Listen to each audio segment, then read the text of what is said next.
O Filemon, wala pa rin bang laman ng lumang balon dyan sa bakanting lote? Baka mapagod ka ng gusto kung sa kabilang baryo ka pa mag-iigib ah. Wala pa rin po, Tiyo eh. Tuyong-tuyo pa rin yung ilalim nun. At mukhang magkakaroon lang ng laman yun kapag muling umulan. Ito talagang mahirap dito sa baryo natin no? Kapag sobrang tag-init, wala rin tayong magagamit na tubig. Pabuti pa sa kabilang layon Hanggang ngayon, may mga laman pa yung balon doon. Sa ilog, nasubukan mo na bang magukay ng pansamantalang balon doon? Kahapon po, pero hindi basa ang buhangin Kaya nasisiguro kung walang tubig doon. Ay nako, ang hirap talaga. Ano kayo nang gagawin natin? Alam nga namang magukay tayo rito ng bagong balon. Tsak na mag-aaksaya lang tayo ng pawis at oras natin. Susubukan ko na lang po sa kabilang baryo, Tiyo. Hindi bali ng malayo basta sigurado makakaigib ako ng tubig. Hindi naman siguro nila ipagdadamot ang kanilang tubig sa atin no? Abay oo naman. Grasya mula sa Diyos ang tubig kaya hindi dapat nila gagawin yan. Hindi nila alam kung anong karma ang maaaring bumalik sa kanila kapag naging madamot sila sa tubig. Sige po, bukas ng madaling araw po, aalis ako para magigib doon. Kapag ganitong oras kasi, pinipilahan ng mga tao yung balon Tsak na wala rin ako makukuha ng tubig. Maghihintay pa ako ng ilang oras bago mapuno yung sisidlan natin. Ay mabuti pa nga. Sabihan ko na lang si Santino na samahan ka. Puro laro lang naman yung inahatupag ng batang yun siya. Mas maganda niyan siya ang pagbitbitin mo ng isang balde. Para mabanat yung butot kalamnan niya. Kayo po bahala, Tiyo. Ayos lang naman po sa akin kung mag-isa akong tutungo ron. Hindi ako natatakot sa daan. Basta, iba pa rin yung may kasama ka. Madaling araw kang aalis Hindi mo alam kung ano ang aabutan mo sa daan. Sa bagay po. O sige, Tiyo Nicasio. Sabihan mo na lang po siya at nang may makausap naman ako sa daan. O siya, sige. Ako nang bahala sa kanya. Magpahinga ka na ron at maaga pa kayong aalis kinabukasan. Ako nang kakausap sa pinsan mo. Sige po, Tiyo Nicasio. Mauna na po akong matulog sa inyo Pumasok si Filemon sa kanilang silid at naglatag na ng banig. Matapos niyang gawin yon, humiga siya at panandaliang nag-isip. Naalala niya ang kanyang mga magulang at bahagya siyang nakaramdam ng lungkot. Pero nang maisip niyang mapalad pa rin siya dahil kinukup siya ng kanyang tiyuhin, napangiti na lang siya. Alam niyang minahal din siya ng kanyang tiyuhin na parang tunay na anak. Kaya kahit na simpleng bagay lang ay bumawi siya. Kalaunan, nakatulugan niya ang pag-iisip sa mga ganoong bagay. Bandang 3:00 ng madaling araw nang magising siya, naabutan niyang nakaupo sa tapat ng bintana ang kanyang tiyuhin habang nagkakape. Ang aga naman ng gising niyo, Tiyo Ay oo, hindi kasi ako ganong nakatulog Kaya eto, nagkape na lang ako. Sige na, magtimpla ka na ron at gigisingin ko maya-maya si Santino. Mamaya na lang po pagkabalik namin para diretso na lang sa pag-aagahan. Ay, ikaw bahala. Sige, gisingin ko muna ang pinsan mo para naman may makakasama ka na sa pag-iigib. Sige po, Tiyo Nicasio. Ihanda ko na rin po yung sisidlang ng tubig na dadalhin namin. Mas maigi pa nga. Ay, sige na. Sandali lang Nang pumasok sa kanilang silid si Tiyo Nicasio, pumunta na rin si Filemon sa kusina para ihanda ang sisidlan ng tubig at ang balding dadalhin ni Santino. Nang maihanda na niya ito, bumalik siya sa sala at hinintay roon si Santino. O ano, Santino, handa ka na ba? Oo, Kuya Filemon. O tayo na. Baka kasi kung mga bandang 5:00 tayo aalis darating tayo doon sa kabilang baryo na marami nang nakapila sa balon. Mas mabuti pa nga ngayon na kayo umalis. Para naman bago mag 6:00 nakauwi na rin kayo rito sa bahay. Oo nga po, Itay. Ano, Kuya, tayo na. Mag-iingat kayong dalawa ha. Medyo maliwanag naman ang buwan Huwag na kayong magdala ng lampara. Opo, Itay. O sige, Kuya, alis na tayo. Kinuha ni na Filemon at Santino ang kanilang mga dadalhing sisidlan at umalis na nga sa kanilang bahay. Binaybay nila ang daan patungo sa kabilang baryo. Habang naglalakad, naging panay ang pagkukwentuhan nilang dalawa. Natigilan lang sila sa pagkukwentuhan nang makaamoy sila ng mabahong amoy na katulad ng patay na daga. Dahil masukal ang bahaging dinaraanan nila, hindi nila kagad nakita kung ano ang naroon. Halika, alamin muna natin kung ano yung pinanggagalingan ng amoy na yun. Wag na kuya, baka kasi patay na daga lang naman yun eh. Sayang lang yung oras natin. Mabilis lang naman to. Sige, kung ayaw mo, hintayin mo na lang ako dito. Ako na maghahanap ng kung anong hayop yung pinanggagalingan ng amoy na yun. Ayoko kuya, natatakot ako dito eh. Sige na nga, sama na lang ako. Basta huwag tayo magtatagal ah. Oo nga. Tayo na, Santino. Mukhang dyan malapit sa mga mayayabong na damo ng gagaling yung masangsang na amoy eh. Hinanap nila ang pinanggagalingan ng mabahong amoy na kanilang nalanghap. Makaraan ng ilang minuto, napako ang kanilang paningin sa bahaging tinatamaan ng liwanag ng buwan.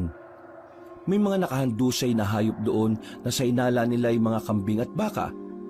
Wakwak ang kanilang mga tiyan at wala na ang kanilang mga laman loob. Nabubulok na rin ang mga yon. Kaya naisip nilang ilang araw nang naroon ang mga patay na hayop. Ang baho kuya. Kaya nga lintik na yan. Parang nasusuka ako. Tayo na nga. Bilisan natin kuya. Ay teka, ano kaya yung gumawa nun? Malaking ahas kaya o bayawak? Ewan ko pero malakas ang kutob ko na hindi ahas ang gumawa nun. Kung isang dambuhalang ahas ang may gawa nito, sana buong katawan ng kambing o baka yung kanyang nilo nun eh. Eh ano kaya? Alam nga namang aswang, di ba? Ewan ko, di ko alam. Teka, tingnan natin sa bahagi ron. Parang may kumikinang eh. Oh, ano naman kaya yun? Halika nga, tingnan natin. Nilapitan nila ang bagay na kumikinang dahil sa liwanag ng buwan. Pagkarating nila roon, dinampot yun ni Filimon. Napag-alaman niyang pinagbalatan yun ng malaking ahas. Kaya binitiwan niya ito sa kaniyaya na si Santino na umalis roon. Tayo na, mukhang delikado tayo rito. Marahil tama ka. Malaking ahas ang nambiktima sa mga hayop na yun. Umalis na lang tayo, baka pati tayo mapagdiskitahan ng ahas. Sige kuya, umigib na lang tayo ng tubig at baka may makauna pa sa atin dun sa balon. Hinayaan ng dalawa ang mga nabubulok na bangkay ng hayop doon. Binilisan nila ang kanilang paglalakad hanggang sa makarating sila sa balon. Saktong kumukuha na sila ng tubig na may dumating na ibang tao para umigib. Nakipagkwentuhan sina Filimon doon at napag-alaman nilang may nakita rin silang patay na hayop na katulad ng nangyari sa kanilang nakita. Nang mapuno na ang sisidlan nila Filimon, nagpaalam na sila sa mga kasama nila roon at nagsimula na silang maglakad pa uwi. Kuya, posible kayang magkaroon ng katawang ahas ang aswang? Mukhang malabo kasi na mga laman loob lang ang kakainin nila eh. Hindi ba madalas nilulunok ng buo ng ahas ang kanilang biktima? Yan din ang pagkakaalam ko. Pero malay natin, ibang uri pala ng ahas ang gumawa nun. Ang gawin na lang natin, mag-ingat tayo. Baka mamaya makasalubong natin yung ahas na yun at pati tayo maging biktima niya. Oo nga po kuya, lalong-lalo ka na. Minsan ginagabi ka na sa pag-uwi. Tapos umiigib ka pa ng tubig sa madaling araw. Huwag ka mag-alala, mag-iingat naman ako Ay, siya nga pala, kakausapin ko yung tatay mo na huwag na kitang isama sa pag-iigib. Mukhang delikado ang sitwasyon Baka sa susunod, makasalubong na natin yung dambuhalang ahas at habulin niya tayo. Magiging kargo di konsensya pa kita Wala namang masamang mangyayari sa akin, kuya. Kahit nasasamahan pa kita kada igib mo ng tubig. Basta, iniisip ko lang naman yung kaligtasan mo Baka sa susunod, hindi lang mga hayop ang nagkalat sa daan, kundi pati ng mga bangkain ng tao. Diyos ko, wag naman sana. Hindi na nasagot ni Santino ang kanyang kuya Filimon. Ang binata naman, minabuting ituon ang kanyang pansin sa paglalakad. Noong lumaon, nakarating na sila sa kanilang bahay. Dahil maliwanag na ang paligid, nagpasya na silang kumain ng agahan at uminom ng kape. Habang nag-aagahan, lumapit si Tiyo Nicasio sa kanila. Tay, alam niyo po ba, may nakita kami kaninang mga patay na hayop malapit sa mayabong na damuhan. Ano naman ang may gawa doon? Marami ba? Ilang katawan lang naman po ng kambing at baka. Hindi talaga namin alam kung ano may gawa nun Pero malakas ang aming kutob na malaking ahas ang pumatay sa mga yon para maging pagkain. Paano nyo naman nasabi? Sana kung talagang ahas yun, dapat mga buto na lang ang nakita nyo. Niluluno kasi ng buo ng ahas yung kanilang biktima eh. Alam naman nyo yun, hindi ba? Pero may nakita po kaming pinagbalatan ng ahas doon. Malaki siya. Halos kasya nga siguro yung katawan ko doon eh. Diyos ko, ano na nangyayari sa bayan natin? Tagtuyot na nga, may mga ahas pang gumagala para mambiktima. Ay nako, wag naman sanang umabot sa oras na magkaroon din ng malawakang tagutom. Baka magpatayan na mga tao para lang may makain. Yan nga rin po ang inaalala ko eh. Mas maigi siguro kung ngayon pa lang maganda na tayo, Tiyo. Ay sige, mabuti pa nga. Para kung sakaling wala nang ganong makain hindi tayo magugutom. May naipon pa akong pera dyan. Bibili tayo ng sako ng bigas para maging handa tayo. Sige po, idadagdag ko na rin po yung ipon ko para hindi tayo kukulangin. Pagkatapos kumain ni na Filemon, binasag niya ang kanyang alkansya at ibinigay ang kanyang pera sa kanyang tiyuhin. Nagpunta naman sa bayan si Tiyo Nicasio para bumili ng 3 sako ng bigas. Nung sina Filemon na lang at Santino ang naiwan sa bahay, nagpasya silang isalin sa tapayan ng kanilang mga inigib na tubig at nang makapunta ulit sila sa kabilang baryo para mag-igib. Pero bago sila umalis, hinintay na muna nilang makabalik si Tiyo Nicasio. Si Filemon pa ang bumuhat ng mga sako ng bigas at inuwi sa kanilang bahay. Matapos yun, nagpahinga siya ng kaunti, saka nagpasya na silang magpaalam. Tiyo Nicasio, siguro mas mabuti kung ako na lang po mag-isang mag-iigib ng tubig. Oh, bakit naman? May problema ba? Inaaway ka ba ng pinsan mo? Ay, hindi naman po. Naisip ko kasing delikado na panahon ngayon eh. Baka mamaya makasalubong namin yung dambuhalang ahas at baka ano pa yung mangyari sa kanya. Kung hindi ako sasama sa iyo, kuya, paano kung may mangyaring hindi maganda sa iyo sa daan? Walang tutulong sa iyo. Isa pa, kaya ko naman ang sarili ko eh. Tama si Santino. Isama mo na siya at nang may katuwang makakausap. Walang masamang mangyayari sa iyo. Malaki ang tiwala ko sa Diyos na hindi niya kayo pababayaan. Sige po, Tiyo, kung yan po ang gusto nyo. Paano? Aalis na kami ni Santino. Baka sakaling makasalok agad kami ng tubig doon at makauwi na ng mas maaga. Ay sige na, umalis na kayo.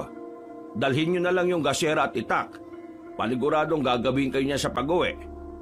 Sige po, Tiyo Nicasio. Kinuha ni Filemon sa kanilang kusina ang gasera, posporo at saka yung itak. Pagkatapos nito, ibinigay niya yon kay Santino at siya na ang bumitbit ng mga sisidlan nila ng tubig. Nagpaalam sila kay Tiyo Nicasio at agad na pumunta sa kabilang baryo. Pagdating nila sa balon, nakita nilang napakaraming nakapila roon. Minabuti nilang maghintay na lang nang sa ganon ay may madadala silang tubig sa kanilang pag-uwi. Madilim na ang paligid nang nakasalok sila ng tubig, kaya sinindihan nila ang kanilang gasera kahit na hindi pa napupuno ang kanilang mga sisidlan. Kuya, paano na to? Naabot na tayo ng dilim. Bilisan lang natin ang paglalakad ha. Kasi kung ano pa yung makasalubong natin eh. Mamaya, baka may nakaharang palang malaking ahas sa dadaanan natin. Sige lang, may panlaban naman tayo eh. Isa pa, di naman siguro lalabas ngayong gabi yung ahas na yun. Kapag busog sila, bumabalik sila sa kuta nila eh. At doon nagpapatunaw ng kinain nila. Lalabas na lang ulit sila kapag nagutom na. Ah, ganun po pala yun? Oo, nabasa ko yan dati sa isang libro. O sige na, tayo na't puno na yung mga sisidlan natin ng tubig. Sige, Kuya Filemon. Ikaw nang maunat, mabigat yung dala mo eh. Huwag kang maglala, tataas ko na lang yung kasera para makita mo pa rin yung unahan mo. Oo, mas mabuti nga yan. O sige na, umuwi na tayo. Nung nagsimula na silang maglakad, nagpakwento si Santino kay Filemon patungkol sa kanyang mga magulang. Magiling namang nagkwento ang binata at isinalaysay niya ang lahat ng kanyang naalala patungkol sa kanyang ama't ina. Nasa kaligitnaan na sila ng kanilang paglalakad nang makaamoy sila ng malansa. Nagkatitigan sila at pareho silang nagtanong kung ano ang pinanggalingan ng amoy na yon. Yan na natin yan. Umuwi na lang tayo at paniguradong hinihintay na tayo ng tatay mo. Oo nga kuya, magtataka yun kung bakit ganitong oras na tayo nakauwi eh. Paano ba naman? Maraming mga taong nakapila sa balon. Mabuti nga't may nasalok pa tayong tubig eh. Kaya nga eh. Di bale, kahit mahirapan tayo sa pag-iigib, ang importante, may bigas na tayo ron. Kahit 5 buwan pang maging ganito ang ating sitwasyon, hindi tayo magugutom. Pero nakakapagod po magigib. Buti sana kung merong mga agimat tayo. Tsaka na hindi tayo makakaramdam na kahit na kaunting pagod, di ba? Anong agimat ka riyan? Kalokohan. Sa mga pelikula at kwento lang yan, ano? Mas maniniwala pa ako sa mga aswang kaysa dyan eh. Pero alam mo kuya, naniniwala ako sa mga agimat na yan. May mga kinuwento kasi yung mga kaibigan ko sa akin patungkol dyan eh. Santino, basta't wala kang nakikitang patunay, huwag kang maniwala. Lahat ng mga kwentong walang pruweba, nagiging opinyon na lang yan. Eh bakit? Napatunayan mo na ba na may aswang kuya kaya naniniwala ka? Hindi nakasagot si Filimon. Ipinagpatuloy nila ang kanilang paglalakad hanggang sa makarating sila sa kasukalan kung saan nila nakita ang mga nabubulok na katawan ng mga hayop. Binilisan nila ang paglalakad para makaalis kagad doon. Nung ilang metro na ang kanilang layo, napalingon pa si Filimon. Napalunok siya ng kanyang laway nang may makita siyang nilalang na mabilis kong gumalaw. Sa hindi niya inaasahan, muntika na siyang matisod. Mabuti na lang nagawa niyang ibalanse ang kanyang katawan. Bakit kuya? May problema ba? Bakit natisod ka? Halika nga rito, Santino. Lapit mo yung gasera at may gusto na ako makita. Ano yung nakausli sa dinaanan mo? Sandali kuya. Ha? Hindi. Katawan ng tao. Sariwa pa yung dugo, oh. Ibig sabihin, bago lang siya pinatay. Sino kaya may gawa niyan kuya? Wakwak ang tiyan oh. Parang kinagat ng isang dambuhalang hayop. Hindi aasang may gawa nito. Paniguradong may aswang na gumagala rito sa baryo natin. Tayo na, Santino. Kailangan na natin makauwi kagad. Maging si Santino ay nataranta dahil sa kanilang nakita. Ipinasukbit na sa kanya ni Filimon ang itak at nagsimula ulit silang naglakad. Habang papalapit sa kanilang baryo, naging panay ang paglinga nila sa paligid. Ano ba nangyayari sa iyo kuya? Hintay mo ako uy. Saka na natin pag-usapan yan. Bilisan mo na lang yung hakbang mo. Pagka-uwi natin, sasabihin ko kaagad sa tatay mo yung nakita natin. Kailangan may pagbigay nila sa mga kabaryo natin yung tungkol dun sa bangkay. Sige kuya, mas bibisan ko pa yung pagkakbang ko para naman hindi ako ganang mahuli sa iyo. Huwag ka na rin lumingon. Mamaya, baka kung ano pa yung makita mo riyan, mahirap na. Ipinagpatuloy nila ang kanilang paglalakad hanggang sa malapit na silang makarating sa kanilang baryo. Walang ano-ano, nagulat si Filimon nang makarinig siya ng boses ng isang lalaki. Malakas ang naging pagsigaw niya para manghingi ng tulong. Dahil malapit lang naman yun sa kanilang kinaroroonan. Narinig mo naman yun, hindi ba? Parang may humihingi ng tulong. Hindi kaya yan yung kasagutan ng misteryong patayan na nangyayari dito sa atin? Anong plano mo kuya? Halika na. Sundan na muna natin yung ingay na yon. Kung hindi man natin mailigtas yung lalaki humihingi ng tulong, baka makita natin yung pumapatay rito. Ikaw bahala kuya. Basta kung malalagay tayo sa alanganing sitwasyon, tumakbo na lang tayo paalis ha. Iwan na muna natin yung mga sisidlan ng tubig. Ano ka ba? Siyempre dadalhin natin. Mamaya mapagalitan pa tayo ni Tio dahil iniwan natin to. Alam mo namang pahirap ang makaigib ng tubig ah. Ay, oo nga pala. Makaraan ng ilang minuto, natigil ang pagsigaw ng lalaki. Dahil alam naman ni Filimon kung saan banda nang gagaling ang ingay, iniwan nila ang mga sisidlan ng tubig at binaybay nila ang pilapil para alamin kung ano ang nangyari sa lalaki. Nang matapos na silang dumaan sa pilapil, pumasok sila sa kusukalan. Dito banda tumigil yung pagsigaw ng lalaki, kaya mukhang malapit lang din siya dito. Halika Santino, pumunta tayo sa banda ron. Sige kuya, susunod na lang ako sa iyo. Teka, naririnig mo ba yung mga kaluskos ng tuyong dahon? Oo kuya, bakit? Parang ahas ang may gawa nun ah. Baka nandito yung dambuhalang ahas. Huwag na tayo masyadong gumawa ng ingay at baka maka-alarma tayo. Natahimik si Santino. Hinalughog nila ang bahaging malapit sa kanila hanggang sa may maamoy silang malansang samyo. Alam nilang dugo yun, kaya hinanap nila ang pinanggagalingan nito. Walang ano-ano, pareho silang natigilan nang makita nila ang katawan ng isang lalaki na nakahandusay sa lupa. Duguan siya at wakwak ang tiyan. Nung lapitan nila ang tao, napatitig na lang sa isa't isa sina Filemon at Santino. Parang kinigat ng kung anong dambuhalang hayop ang tiyan ng lalaki dahil sa forma ng sugat sa kanyang tiyan. Inusisa nila ang katawan nun at napagtanto nilang wala na yung buhay. Kuya, baka hindi pa nakakalayo kung ano man yung gumawa nito si lalaki. Oo nga, kaya huwag ka nang lalayo sa akin ha, diyan ka lang. Magmatsyag ka na rin sa paligid at baka sinusugod na pala tayo. Oo kuya, itinaas ko na nga ng gusto itong gasera para mas malapad ang masasakop na liwanag nito eh. Teka, may mga buhok ng tao malapit dito sa bangkay ng lalaki ha. Mahaba at parang makakapal. Hindi ito buhok ng isang tao. At kung may buhok yung umatake sa lalaki, sigurado na hindi siya isang ahas. Ano naman yung posibleng gumawa nito kuya? Yan ang hindi ko rin alam. Iisa lang ang nasisiguro ko. Hindi taong gumawa nito at hindi rin isang ahas. Tayo na kaya kuya, ilang minuto na tayo nandito eh. Baka may magnakaw pa ng tubig na naiwan natin sa daanan. Teka, sandali lang. Huwag muna tayong umalis. Tumimik ka nga muna at magmatsyag tayo sa paligid. Sinunod ni Santino ang sinabi ni Filemon. Habang nagmamatsyag sila sa paligid, naging panay ang lingon ni Filemon. Napapasinghot na rin siya sa hangin hanggang sa may maamoy siyang malansa. Makaraan ng ilang minuto, may napansin silang bahagi roon na parang dinaanan ng isang dambuhalang ahas. Napatakbong malapit doon si Filemon at tinawag niya si Santino para lumapit doon. Nang nakalapit na ang kanyang pinsan, hiniram nito ang gasera at inilawan ng isang ugat na nakausli. May balat na nakakapit sa ugat na nakalitaw sa lupa at mukhang dito rin sa bahaging to dumaan yung dambuhalang nilalang. Sandalit, kukunin ko yung balat na ito. Sige kuya, patingin na rin kung balat ng ahas ba yan o ano. Balat ng ahas to.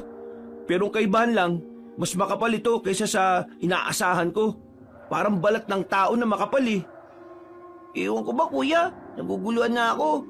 Hindi ko alam kung anong nandirito't nang bibiktima. Parang hindi naman ahas yan eh. Pero bakit tong gumalaw eh, katulad talaga ng isang ahas. Hindi ko rin alam kung bakit Pareho silang natigilan nung may marinig silang pagkalusko sa hindi kalayuan. Napatitig silang pareho doon. Agad na nagwika si Filemon na susundan nila ang ingay. At hindi naman tumutol ang kanyang pinsan. Sinundan nila ang naririnig nilang ingay hanggang sa nakalayo na sila sa katawan ng lalaki. Nasa kalagitnaan na sila ng kanilang paglalakad nang may makita silang kumikinang sa hindi kalayuan. Nung una, inakala nilang baka kung anong hayop yon. Pero nang lapitan nila, nalaman nilang pinagbalatan pala yun ng isang dambuhalang ahas. Aba, kasya pa yata yung buong katawan ko dyan ah. Subukan ko ngang isuot yan kuya. Wag na, baka mamaya may lason pa yan at kung ano pa mangyari sa'yo. Halika na, pumunta tayo sa banda ron. Doon patungo yung daanan na parang naging daanan ng ahas eh. Ikaw ang masusunod kuya, tayo na. Teka, parang papunta sa paanan ng bundok tong dinaanan ng ahas na to ah. Anong pinaplano mo ngayon kuya Filemon? Huwag mong sabihin na susundan ko yung daanang ito kahit na patungo pa ito sa bundok. Hindi ako titigil hanggat hindi ko nalalaman kung anong totoo eh. Malapit lang naman dito sa atin yun. Babalik din ako kagad. Sige na Santino, umuwi ka na sa atin at pabayaan mo na lang ako dito. Hindi kuya, sasamahan kita. Baka mamaya kung paano ka, walang mag-aalalay sa'yo. Pero baka pagalitan ka na ni Tiyo eh.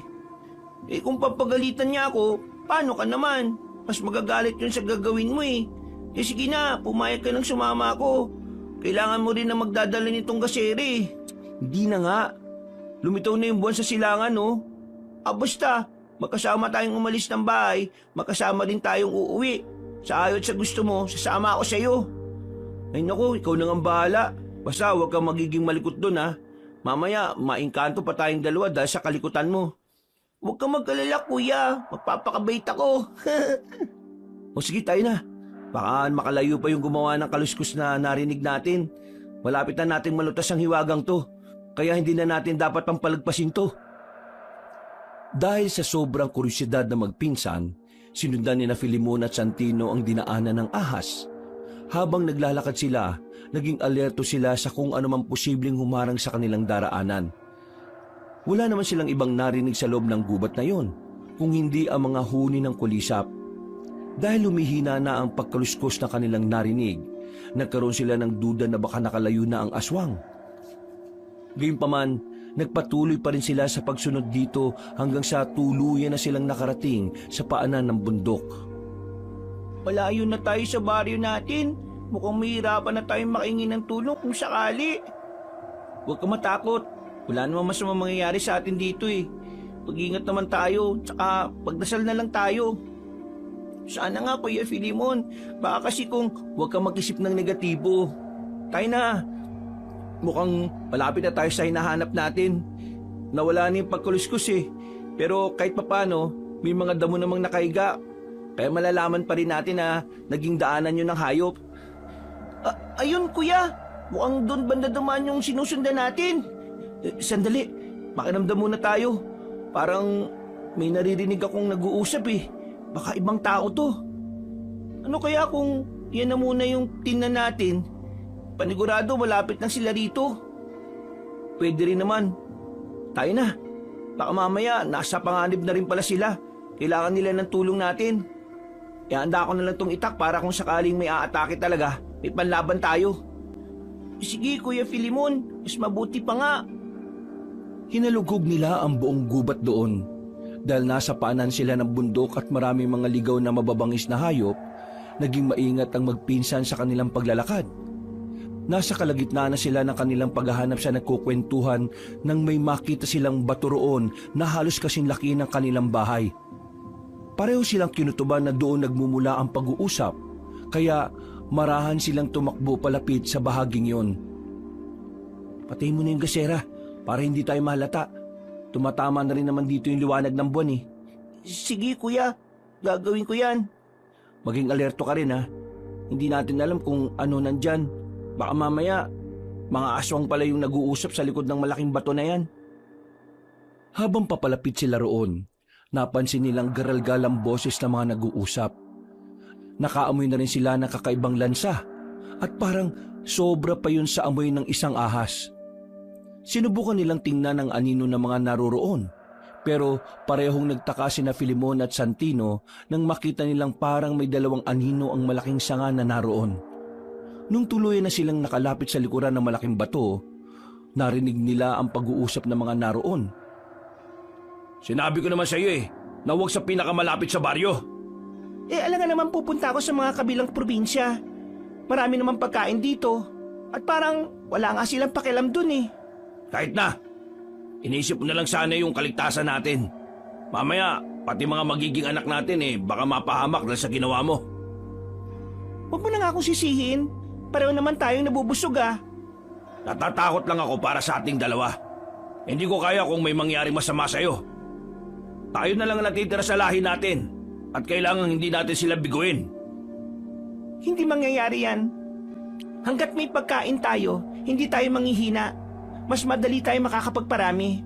Hindi na nga ako makapaghintay na mapipisa yung itlog ko na nasa kabilang bahagi ng bundok na to. Basta. Kailangan pa rin natin mag-ingat. Mamaya baka may mga tao tayo makaharap na meron palang kakayahan na labanan tayo. Oo na, Romulo. Busog pa naman tayo, hindi ba? Magpalimig na muna tayo at hintayin nating mapisa yung isang anak natin. Kapag nangyari yon, mahihirapan ng mga tao na patayin tayo. Tama ka riyan, Hernanda. Sige na, magbilad na lang muna tayo sa liwanag ng buwan para mas maging malakas tayo. Nang makarinig na sina Filimon at Santino ng pagkaluskos na papalayo, nagkaroon sila ng lakas ng loob para silipin at alamin kung sino sina Hernanda at Romulo. Pagkasilip nila roon, parehong napako ang magpinsan sa kanilang pwesto. Hindi nila inakala na ang kanilang masasaksihan ay higit pa sa kanilang iniisip. Nakita nila ang dalawang nilalang na papalayo sa malaking bato. Parehong may katawan ng ahas sa mga yon. May mga kamay sila at isa sa kanila ay may mahabang buhok. Nagkatitigan na lang ang magpinsan dahil sa kanilang nakita. Walang ano-ano, tumigil ang nilalang na may mahabang buhok. Lumingon siya sa kanilang pinanggalingan at napasinghot sa ere. Hindi sila ahas. Hindi rin sila mga tao. Ano kaya mga yan, kuya? Hindi ko rin alam eh. Iisa lang ang nasisiguro ko. Napansin na nila tayo at pareho tayo nanganganib. Ano pang iniintay mo? Tayo na! Tumakbo na tayo pauwi! Sige, kuya. Kailangan hindi nila tayo mapansin. Kapag nangyari yon, hindi na tayo makakauwi ng buhay. Huwag ka muna mag-isip ng ganyan. Kapag nakalis tayo dito at makalabas na tayo sa gubat, sisigaw tayo para makahingi ng tulong. Kuya Filemon, may mga kaluskos na papalapit sa atin dito. Mukhang silang dalawa na yon. Diyos ko, anong uri ng demonyo itong nakasagupan natin? Ayaw ko pa sanang maniwala pero base sa narinig natin, sigurado mga aswang sila. Nakakatakot na uri ng aswang. Kaya kailangan natin makalis dito. Hindi dapat nila tayo maulit maging pagkain. Binilisan nila ang kanilang pagtakbo. Lalo pat alam nilang hinahabol sila ng mga nilalang na yon. Para hindi sila madaling mahuli, tinakbo nila ng paekis-ekis ang daan. Nasa kalagitnaan sila ng kanilang pagtakbo nang matigilan si Santino. Oh, may problema ba? Bakit na biglang tumigil? Napagod ako, kuya. Pakiramdam ko, sasabog ang puso ko. Ang sakit. Naku, kailangan makalis na tayo rito eh. Malapit na yung mga umahabol sa atin. Mukhang hindi ko na kaya, kuya. Sige na, iwan mo na lang ako dito. Ikaw nang bahala kay Itay, ah. Hindi, sabay tayo nga alis dito ng buhay. Hindi kita pababayaan. Halika na! Upang madali niyang maisama si Santino, nagpasya si Filemon na kargay nito sa kanyang likod. Alam niyang mas magiging mabagal ang kanilang pagtakbo, pero hindi kaya ni Filemon na iwan doon ang kanyang pinsan. Maraming salamat, Kuya Filemon. Hindi mo ko iniwan doon. Walang anuman, Santino. Hindi ko maatim na iwan ka ron. Alam ko nga bang buhay kong sisisihin ang sarili ko kapag ginawa ko yun. Pero paano kung pati ikaw mapahamak? Hindi mangyayari yan. Makakaligtas tayo rito. Sige na, kumapit ka na lang na mas bilisan ko ang pagtakbo. Mukhang hindi pa rin tumitigil at malapit na nila tayong maabutan. Mas binilisan ni Filemon, pero dahil may karga siya, mas mabagal yon kaysa sa nauna niyang pagtakbo. Sa hindi niya inaasahan, bigla siyang natisod. Pareho silang tumilapo ni Santino at pareho rin silang napasigaw. Dahil sa nangyari, nabasag ang kanilang gasera at kumalat ang apoy sa unuhan nila. Parehong napatayo o magpinsan nang makita nila kung saan natisod si Filemon. Tumakbo ka na, Santino! Iwan mo na ako dito! Iligtas mo sarili mo! Hindi kita iiwan, kuya. Dito lang ako. Pero baka pati ikaw kainin ng mga dambuhalang ahas na yun. Malapit na sila! Pag-ungol na lang ang naging sagot ni Santino kay Filemon. Saktong pagkatayo nilang dalawa, pinuluputan sila ng malaking ahas. Mas malaki pa yon sa tubong ginamit sa paggagawa ng balon. Kaya pareho silang kinabahan. Alam nilang magagawa silang lulunin ng ahas na yon. Kaya nagsimula na sila sa kanilang pagdarasal at kahit papaano nakakaya pa nilang magsalita ng hindi gaanong nahihirapan. Kuya, anong gagawin natin? Kakainin tayo ng ahas na ito. Kumalma ka muna. Kapag naramdaman ng ahas na to na gumagalaw tayo, mas hihigpitan pa niya yung pagkakalingkis niya sa atin. Sige, kuya, yan ang gagawin ko. Sana naman may dumating dito para tulungan tayo. Kahit na malabong mangyari yan, kailangan pa rin nating umasa. Yan na lang din ang sandata natin sa ngayon. Hindi ko rin si maigalaw yung mga kamay ko kaya hindi ko makukuha ang itak na nasa bewang ko. Habang nahihirapan na magpinsan dahil sa ginagawa ng aswang, nakatingin naman sa kanila ang dalawang nilalang. Mapupula ang mga mata nito at naglalaway pa habang sumisingot sa direksyon ni Filemon. May kung anong pinagbubulungan ng dalawa. Kaya nagkaroon ng kutob si Filemon na baka may binabalak ang dalawa laban sa kanila. Nasa ganong kalagayan sila na may mapansin si Filemon na gumagalaw sa hindi kalayuan. Tiningnan niya kung mabuti yun at nakita niyang may isang matandang lalaki roon na nakamasid sa kanila. Sa isang pagkisap ng mga mata ng binata, biglang nawala ang matanda at hindi na niya ito nakita pa. May nakita ka rin bang matanda na nakatingin sa atin? Matanda? Saan banda, kuya? Wala naman ah. Dito malapit sa puno. Nakamasid lang dito sa atin. Hindi ko alam kung anong pakay niya. Pero parang may gusto siyang ipaiwatig sa akin eh. Yun nga lang, bigla rin siyang nawala. Sino naman kaya yun? Baka isang engkanto yung kuya. Hindi ko alam. Pero sana siya na yung maging susi para makalis tayo sa sitwasyon na to. Kahit papaano, nagkaroon ng pag-asa ang magpinsan. Iginala ulit ni Filemon ang kanyang paningin sa paligid at inalam kung naroroon pa rin ang matanda. Walang ano-ano, nilawayan sila ng malaking ahas. Kaya napaduwal na lang sina Filemon at Santino dahil sa lansanon. Nasa ganong sitwasyon sila nang maibaling nila ang kanilang pansin sa dalawang nilalang. Sino kayong dalawa? Bakit nandito kayo sa kuta namin? Ano ang kailangan nyo? Mukha yatang gusto nyong maaga mamatay ah. Kayo pa mismo mga pagkain namin ang lumapit dito. Hindi bale. Panonoorin na lang namin kayong mamatay dyan. Pero kapag pinakawalan kayo ng kaibigan namin, hindi mo na kung anong ibig sabihin yun, Romulo. Tayo ang kakain sa kanila. Hindi mangyayari yan. Alam kong merong magliligtas sa amin. Huwag kang umasa. Mabibigo lang kayo. Natigilan na lang silang lahat nang may marinig silang pagtawag sa hindi kalayuan. Pinakinggan ng mabuti yon ni Filemon at nalaman nilang boses yon ng kanyang tiyo Nicasio. May narinig din silang ibang boses na sumisigaw, kaya naisip niyang mga kasama yon ng kanyang tiyuhin. Ha? Mga tao, magtago na muna tayo, Romulo. Baka marami sila at mahirapan tayo. Hindi. Dito lang tayo. Ayaw mo nun? Marami tayong magiging pagkain. Saka na tayo kakain ulit. Mas importante sa ngayon ang kaligtasan natin. Kung gusto mo, mauna ka na. Dito na lang ako at aabangan ko ang mga tao. Nagugutom ako kapag naaamoy ko sila eh. Isipin mo magiging anak natin. Halika na. May pagkakataon pa naman sa susunod ah.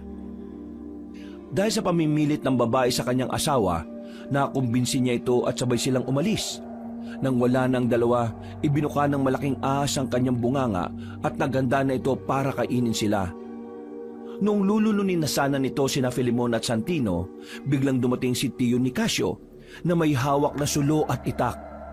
Kasama niya ang 10 kalalakihan na kanayo nila. Filemon, ano nangyari? Bakit kayo napunta rito? Saka na kami magpapaliwanag, Tiyo. Kailangan muna namin makawala rito. Tulungan niyo po kami, Tay. Mas umihigpit na yung pagkakapulupot sa amin ng ahas na ito. Ang kasama, lapitan natin ang ahas na yan at patayin. Mag-iingat kayo, Tiyo. Malakas ang ahas na to. Kami nang bala. Sige na mga kasama, patayin natin ang ahas na ito at katayin natin pagkatapos. Paniguradong marami-rami pulutan nito. Bukas, buong araw tayong iinom ng tuba. Sagot ko! Pinagtulungan tagain ng mga tao ang malaking ahas. Nabitiwan naman ito sina Filemon at Santino, kaya pareho silang napalumpasay sa lupa. Dahil sa ginawa sa kanila ng ahas, nang hina silang dalawa. Pinanood na lang nila sina Tiyo Nicasio habang nilalabanan ang malaking ahas.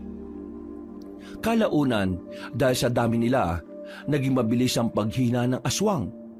Napuno ng sugat ang kaniyang katawan hanggang sa tuluyan siyang namilipit habang nakahandusay sa lupa. Noon din, inundayan siya ng pagtaga ng mga tao. Hinati nila sa napakaraming parte ang katawan ng ahas. Maraming salamat sa inyo, Tiyo Nicasio. Kung hindi dahil sa inyo, baka nasatyan na kami ng malaking ahas na yan. Teka, bakit pa nga ba kayo napadpad rito? Ano nangyari? May sinundan po kasi kami rito. Nakala namin na ang malaking ahas yun. May nakita kasi kaming kaninang bangkay ng tao tapos wala mga laman loob. Nang may marinig kaming kaluskos at may nakitang daanan ng ahas patungo dito, hinanap namin yun. Pero higit pa sa ahas ang nakita namin rito, muntikan na rin nila kaming mabiktima. Anong ibig yung sabihin dalawa na higit pa sa ahas? Anong nakita nyo dito sa paanan ng bundok? Hindi sumagot kagad ang dalawa. Napako ang kanilang paningin sa hindi kalayuan. Ilang sandali pa, itinuro ni Santino ang bahaging pinagmamasdan nila. Napanganga na lang si Tiyo Nicasio nang makita nila ang dalawang malaking ahas na ang kalahating katawan ay sa tao. Magkasama! Mga aswang yun! Mga buraw-buraw! Anong gagawin natin, Tiyo? Lalabanan natin sila. Ang mga kagaya nila ay hindi dapat naninirahan dito sa bundok. Delikado para sa atin ang kanilang presensya. Pero malalakas sila at mababangis. Oo nga't malakas sila. Pero marami tayo. Kakayanin nating matalo ang mga buraw-buraw na yan. Napatango na lamang si Filemon habang pinagmamasdan niya ang mga papalapit na mga nilalang. Doon niya naisip na may mga ganong uri pala ng aswang. Kinabahan siya sa kung anumang posibleng mangyari. Pero sinikap niya ang makatayo at hinugot ang kanyang itak. Maganda kayo. Filemon, protektahan mo ang pinsan mo kahit ano pa man ang mangyari. Sige, Tio Nicasio. Hindi ko pababayaan si Santino. Santino, dito ka pumeso sa likod ko. Nandyan na ang mga buraw-buraw. Huwag kayong panginaan ng loob. Kaya natin sila. Anong gagawin namin? Baka mahirapan tayong patayin ng mga aswang na yan. Sikapin natin pugutan sila ng ulo. Isa yan sa paraan para mapatay ang mga buraw-buraw. Kung sa katawan nila tayo tataga, kusang hihilom lang ang kanilang sugat. Sige, Tio Nicasio. Nang makalapit na sa kanila ang dalawang aswang, nakipaglaban sila sa mga ito. Ilang beses nilang sinubukang tagain ang mga buraw-buraw. Pero dahil maliliksi ang paggalaw ng mga nilalang, puro daplis lang sa katawan ang natanggap ng mga yon mula sa mga tao. Romulo, mabubusog tayo nito.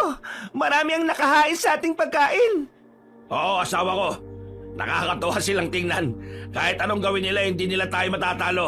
Nag-aaksaya lang sila ng kanilang lakas. Huwag kayong makampante. Baka yan ay kapahamak ninyo. Aba, tatapag-tapakan ka na ngayon ha, dahil may kasama ka. Kanina parang maiihi ka na sa salwal eh. Dahil ibinaling ng dalawang buraw-buraw ang kanilang pansin kina Filemon at Santino, hindi nila napansin ang paglapit sa kanila ng mga tao. Ilang beses na sinubukan ng mga taga-nayon na tagain ng mga aswang, pero gaya ng sabi ni Tio Nicasio, naghihilom lang ng kusa ang mga sugat nito. Sa hindi inaasahan ng mga tao, bigla silang hinagupit ng mga buntot ng dalawang aswang. Nagsitilapon sila at nabitiwan nila ang kanilang mga itak. Filemon, tumakas na kayo ni Santino. Iligtas mo ang pinsan mo. Pabayaan mo na kami rito. Hindi, tutulong ako sa inyo. Baka kaya natin patayin ang mga aswang na yan. Hahakbang na sana si Filemon para lapitan ng lalaking buraw-buraw, pero biglaan itong gumalaw. Sinunggaban noon ng tatlo ng mga taong kababangon pa lang at kinain nito ang kanilang kalahating katawan. Napasigaw na lang si Santino nang makita niya kung paano bumagsak sa lupa ang pang-ibabang bahagi ng katawan ng mga kanayon nila. Walang ano-ano, hinarap ng babaeng aswang sina Filemon. Nanggigigil ako sa inyo. Ang bango ng laman ninyo at nakakauhaw ang dugo ninyo. Sige, sumugod kayo rito sa amin. Tingnan natin kung hindi kita pugutan ng ulo. Bago mo pa magawa yan, papatayin muna kita, babaeng aswang. Bumuelo si Tio Nicasio saka lumundag. Alam ni Filemon na balak ng kanyang tiyuhin na pugutan ng ulo ang nasabing buraw-buraw, kaya sumugod na rin siya para makuha niya ang atensyon ng aswang. Napangisi lang ang nilalang nang makita niyang tatagain siya ng binata. Sa halip na si Filemon ang bibigyan niya ng pansin, napalingon siya kay Tio Nicasio.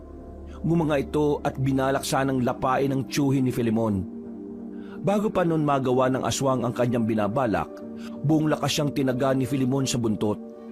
Napaangil na lang ang nilalang at napangisi rin ang binata nang makita niyang malalim ang naging sugat ng aswang. Nilungon siya ng buraw-buraw.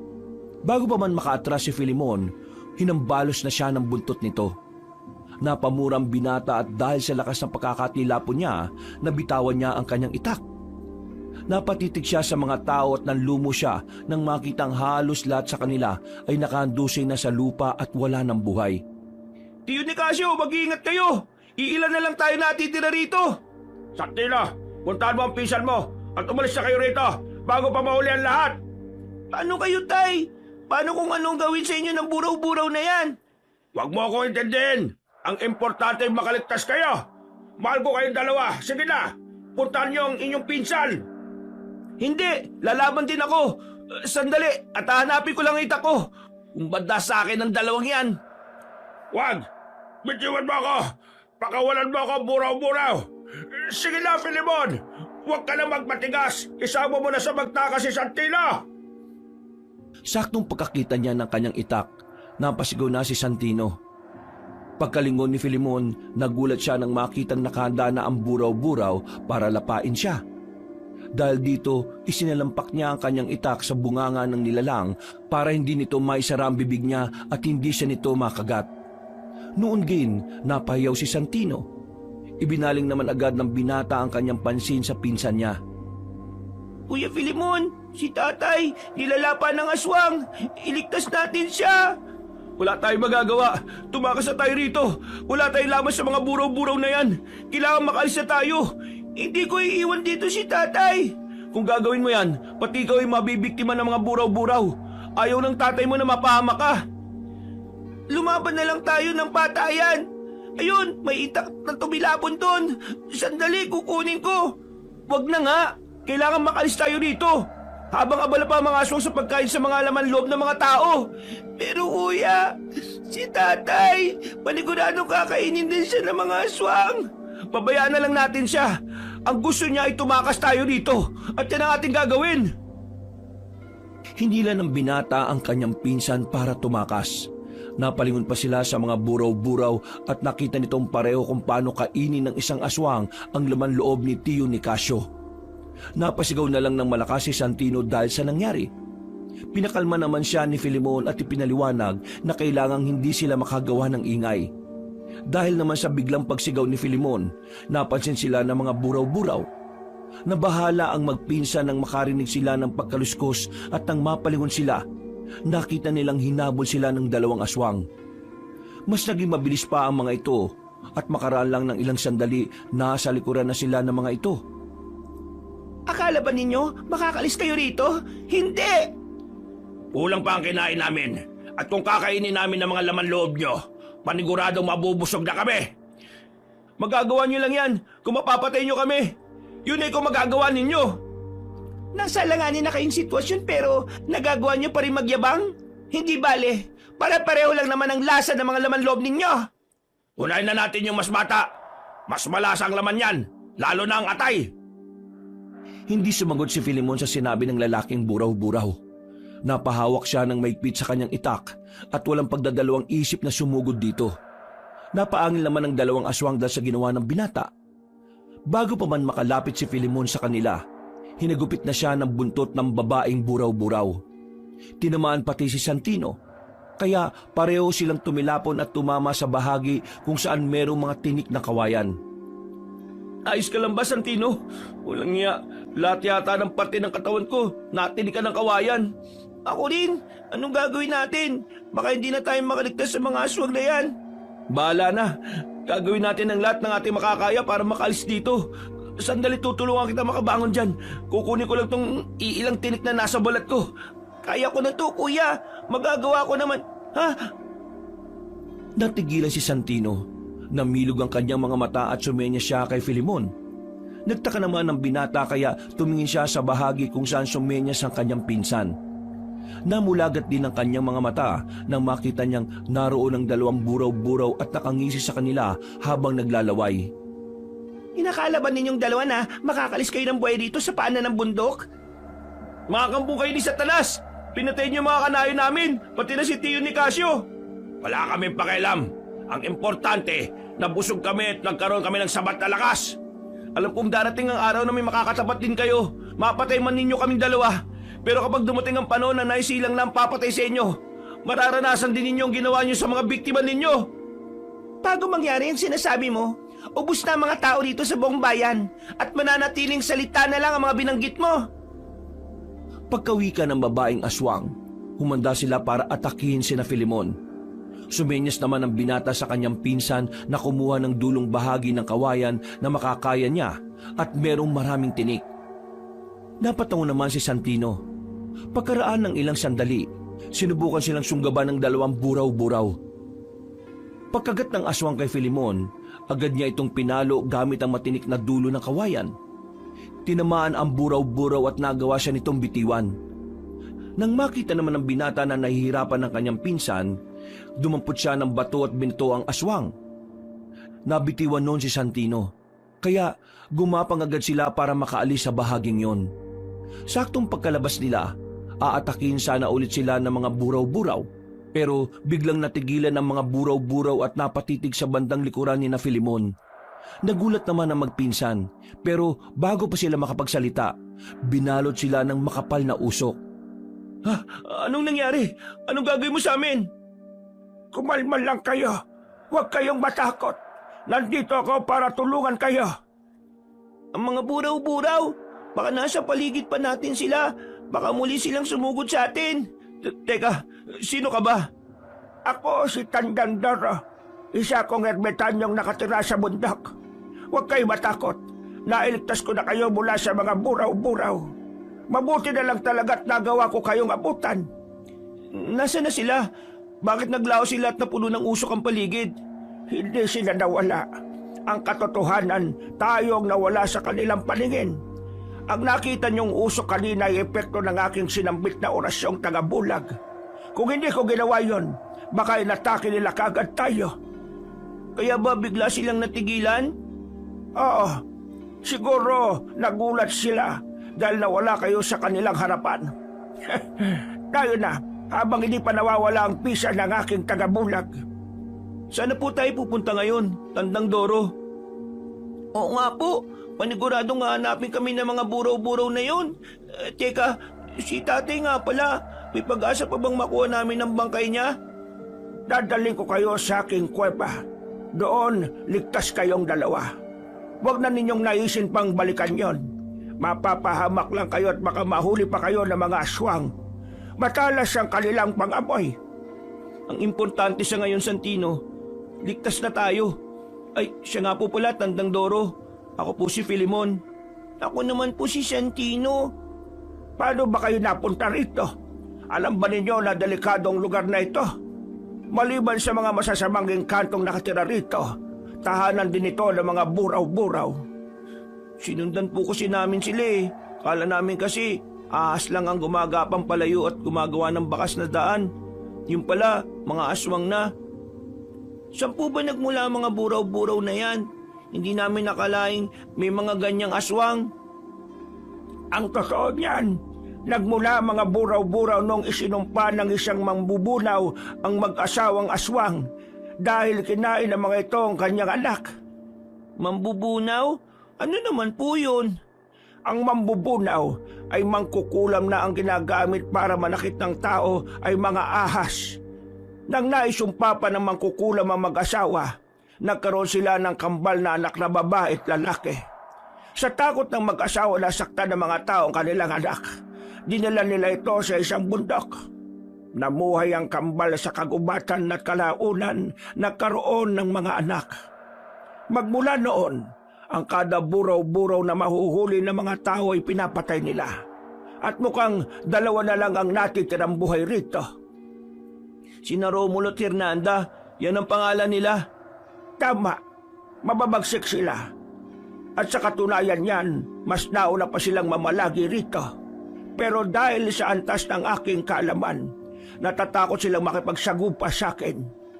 Ang tanong nga lang, hanggang saan sila matatakot? Ayaw ko rin dumating ang araw at matatalo nila ako at itutulad nila sa iba nilang biktima. Wala naman po kayong dapat na ikatakot eh. Alam kong kaya nyo silang labanan. Nagawa ninyong mawala sa paningin nila eh. Napatawa na lang ang matandang ermitanyo sa sinabi ni Filimon. Nagpatuloy sila sa kanilang paglalakad at kahit papano, kampante ang magpinsan na hindi sila masusundan ng mga buraw-buraw. Hindi na nila naalaman kung gaano katagal silang naglakad hanggang sa makarating sila sa matarik na bahagi ng bundok. Humakbang si Tandang Doro at nang medyo nakalapit na siya sa malaking bato na naroon, ikinumpas niya ang kanyang kamay. Sa isang pag-isap ng mga mata ni na Filimon, gumalaw ang bato at nagkaroon ng lagusan doon. Maaari na kayong pumasok sa aking kuweba. Halina kayong dalawa. Ang galing! Paano niyo nagawa yun? O nga po, kung tutusin, napakabigat ng batong yan ah.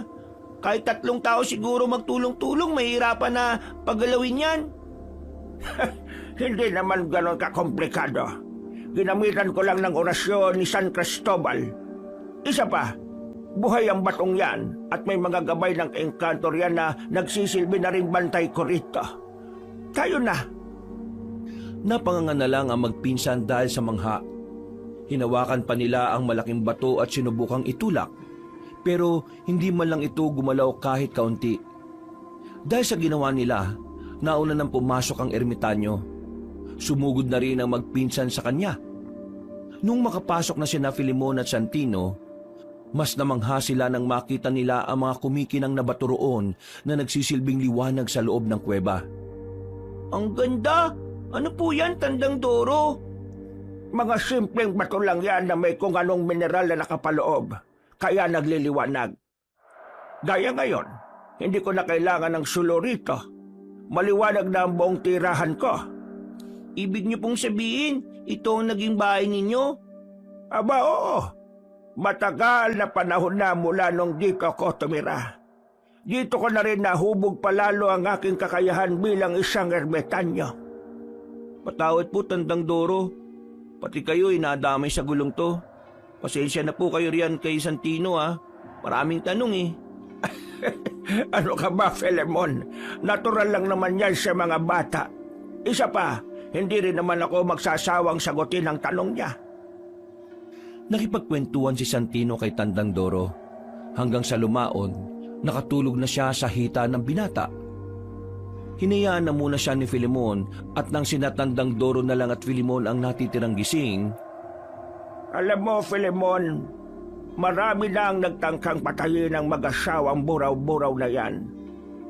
Pero lahat sila ay nangamatay. Ewan ko nga ba, mukhang mga 30 taon na ang nakakaraan. Bakit po nabigo sila? Hindi ba nila alam ang patungkol sa pagpugot ng ulo ng buraw-buraw? Siguro alam din nila. Pero baka hindi sapat ang kanilang kakayahan para pugutan ng ulo ang mga aswang na yon. Maliliksi sila. At kung mas mabagal kang gumalaw kesa sa normal na paggalaw ng tao, magiging pagkain ka lang nila. Bakit po lumabas ulit yung mga yun? Sa 25 taon ko sa mundong ito, ngayon ko lang talaga sila narinig at nakasagupa. Matagal na silang nandito. Pero sa ibang lugar sila nang bibiktima. Baka nagkataon lang na wala silang naramdamang banta sa mga liblib na nayon dito kaya naisipan nilang dito manalasa. Napakawalang hiya talaga ng mga aswang na yan. Pati ang ama ni Santino, dinamay pa nila. Ikinalulungkot ko nangyari sa kanya. Napakalupit talaga ng mga buraw-buraw na yan. Wala silang awa kung pumatay. Balang araw, makakaharap din nila ang kanilang katapat. Kapag nangyari yun, wala nang matitirang lahi ang mga... Teka, may narinig ako patungkol sa itlog ng buraw-buraw. Nayon sa kanila malapit na mapisa. Isa pa yan sa inaalala ko. Kung kaya ko lang sanang labanan ng harapan ng mga aswang na yan, hindi ako magdadalawang isip na ubusin sila. Bakit hindi po ninyo hinanap yung tao na posible makapatay sa mga aswang na buraw-buraw? Sa totoo lang, nahanap ko na. Kailangan ko lang siyang sanayin para mas maging magaling sa pakikipaglaban. Kung ganun po, puntahan natin siya. Nakahanda rin naman akong tumulong kung sakali Hindi na kailangan, Filemon. Ano pong ibig niyong sabihin, Tandang Doro? Hindi ko na siya kailangang panghanapin dahil kasama ko na siya ngayon. At ikaw yon, Filemon. Ako? Paano po naging ako ang hinahanap niyo? Nararamdaman ko ang kabutihan mo at ang kagustuhan mong ipagtanggol ang mga naaapi. Alam kong biglaan ang pagsabi ko sa iyo nito pero kung hindi ka pa handa, maghihintay na lang ako. Hindi naman po sa ganon. Medyo nag-aalangan lang ako. Kasi baka hindi ko makakaya yung mga buraw-buraw na yun Malalakas sila at maliliksi. Kayang-kaya nila akong patayin ng mabilisan kung gugustuhin nila. Huwag kang mag-alala. Kahit na malakas sila, kaya ko naman silang sabayan. Sandali lang at may kukunin lang ako sa supot ko. Ano ba yan, Tandang Doro? Ito ang mutyang kuko ng isang dambuhalang ahas. Sa aking palagay, malapit nang mag-100 taon ng edad ng ahas na pinagkulan nito. Nahuli ito ng mga katutubo at pinagpasapasa nila ang kukong ito hanggang sa makarating na sa akin. Ididikit mo lang yan sa pusod mo at itatali. Paniguradong makakaroon ka ng karagdagang lakas at liksi na kagaya ng isang ahas. Hindi ka rin madaling dapuan ng sakit hanggang nasa sayo ito. Ho? Hindi ko po siguro matatanggap yan. Hindi ako karapat-dapat sa mutya ng kuko ng isang dambuhalang ahas, Tandang Doro. Paano mo naman nasabi? Hindi ang kahit na sinong makakapagdikta kung sino ang karapat-dapat para sa isang mutya. Ang Diyos lang ang nakakaalam. Kaya, sige na, tanggapin mo na ito. Magagamit mo ito kapag nakasagupa mo na mga buraw-buraw na yon. Sige nga po, kukunin ko na yan. Maraming salamat po, Tandang Doro. Walang anuman. Teka, ito pala ang pantali na pwede mong magamit. Idikit mo na yan sa iyong pusod. Sige po, gagawin ko yan ngayon mismo. Bukas, kung handa ka na, magsasanay tayo para mapagandaan mo ang mga buraw-buraw. Pero sa ngayon, mas maigi kung pakiramdaman mo muna ang mutya mo. Opo, Tandang Doro. Parang may kuryente na nga pong dumadaloy sa buong katawan ko eh.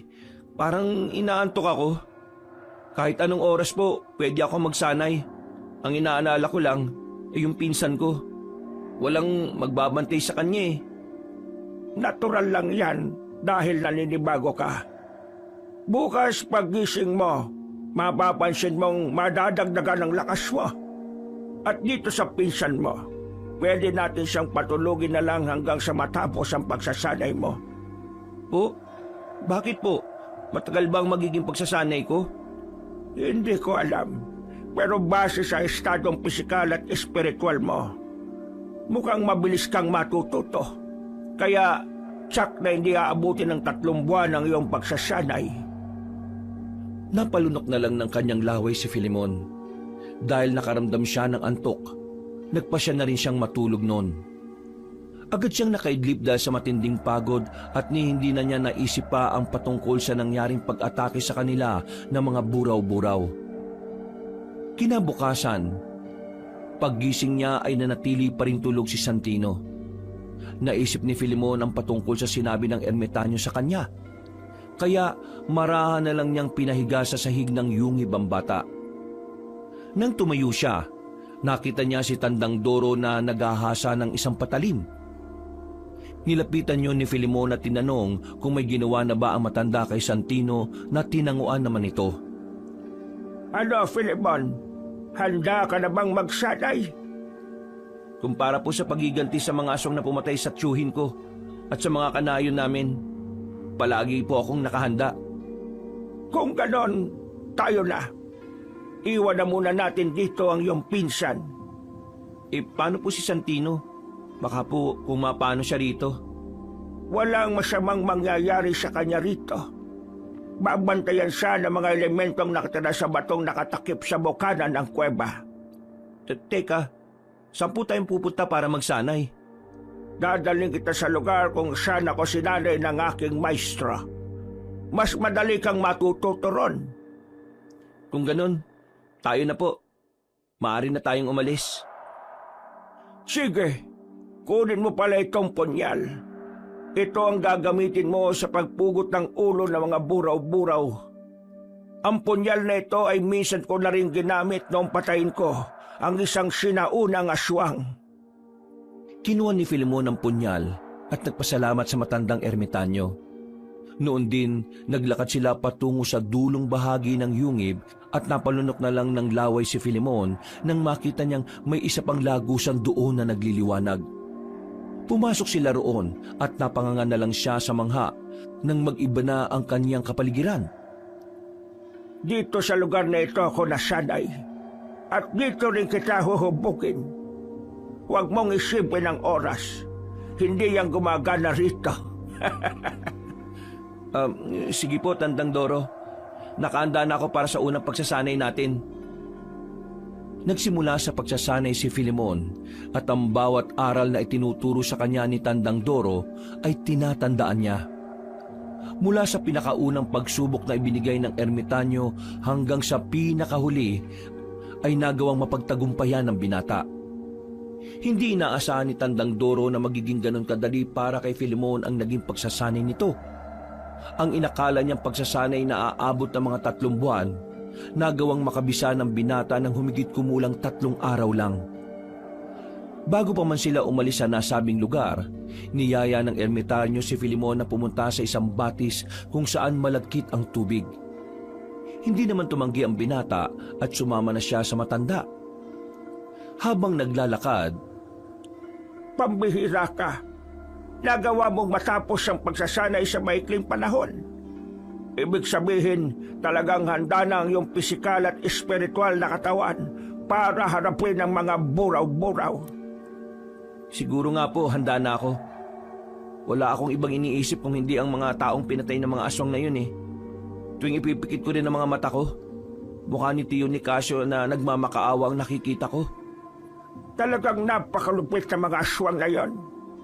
Hindi bale, dahil handa ka na at nasa iyo na ang mutsa ng kuko ng dambuhalang ahas. Paniguradong magiging madali na para sa iyo ang talunin ng mga yon. Sana nga po, Tandang Doro. Kailangan matapos na ang lahat ng ito para bumalik na sa normal ang buhay namin. Kawawa ang pinsan ko. Maliit pa pero ulila na sa mga magulang. Alam ko naman na hindi mo siya bababayaan. Isa pa, malaki rin ang tiwala ko sa iyo ng iyong tiyuhin.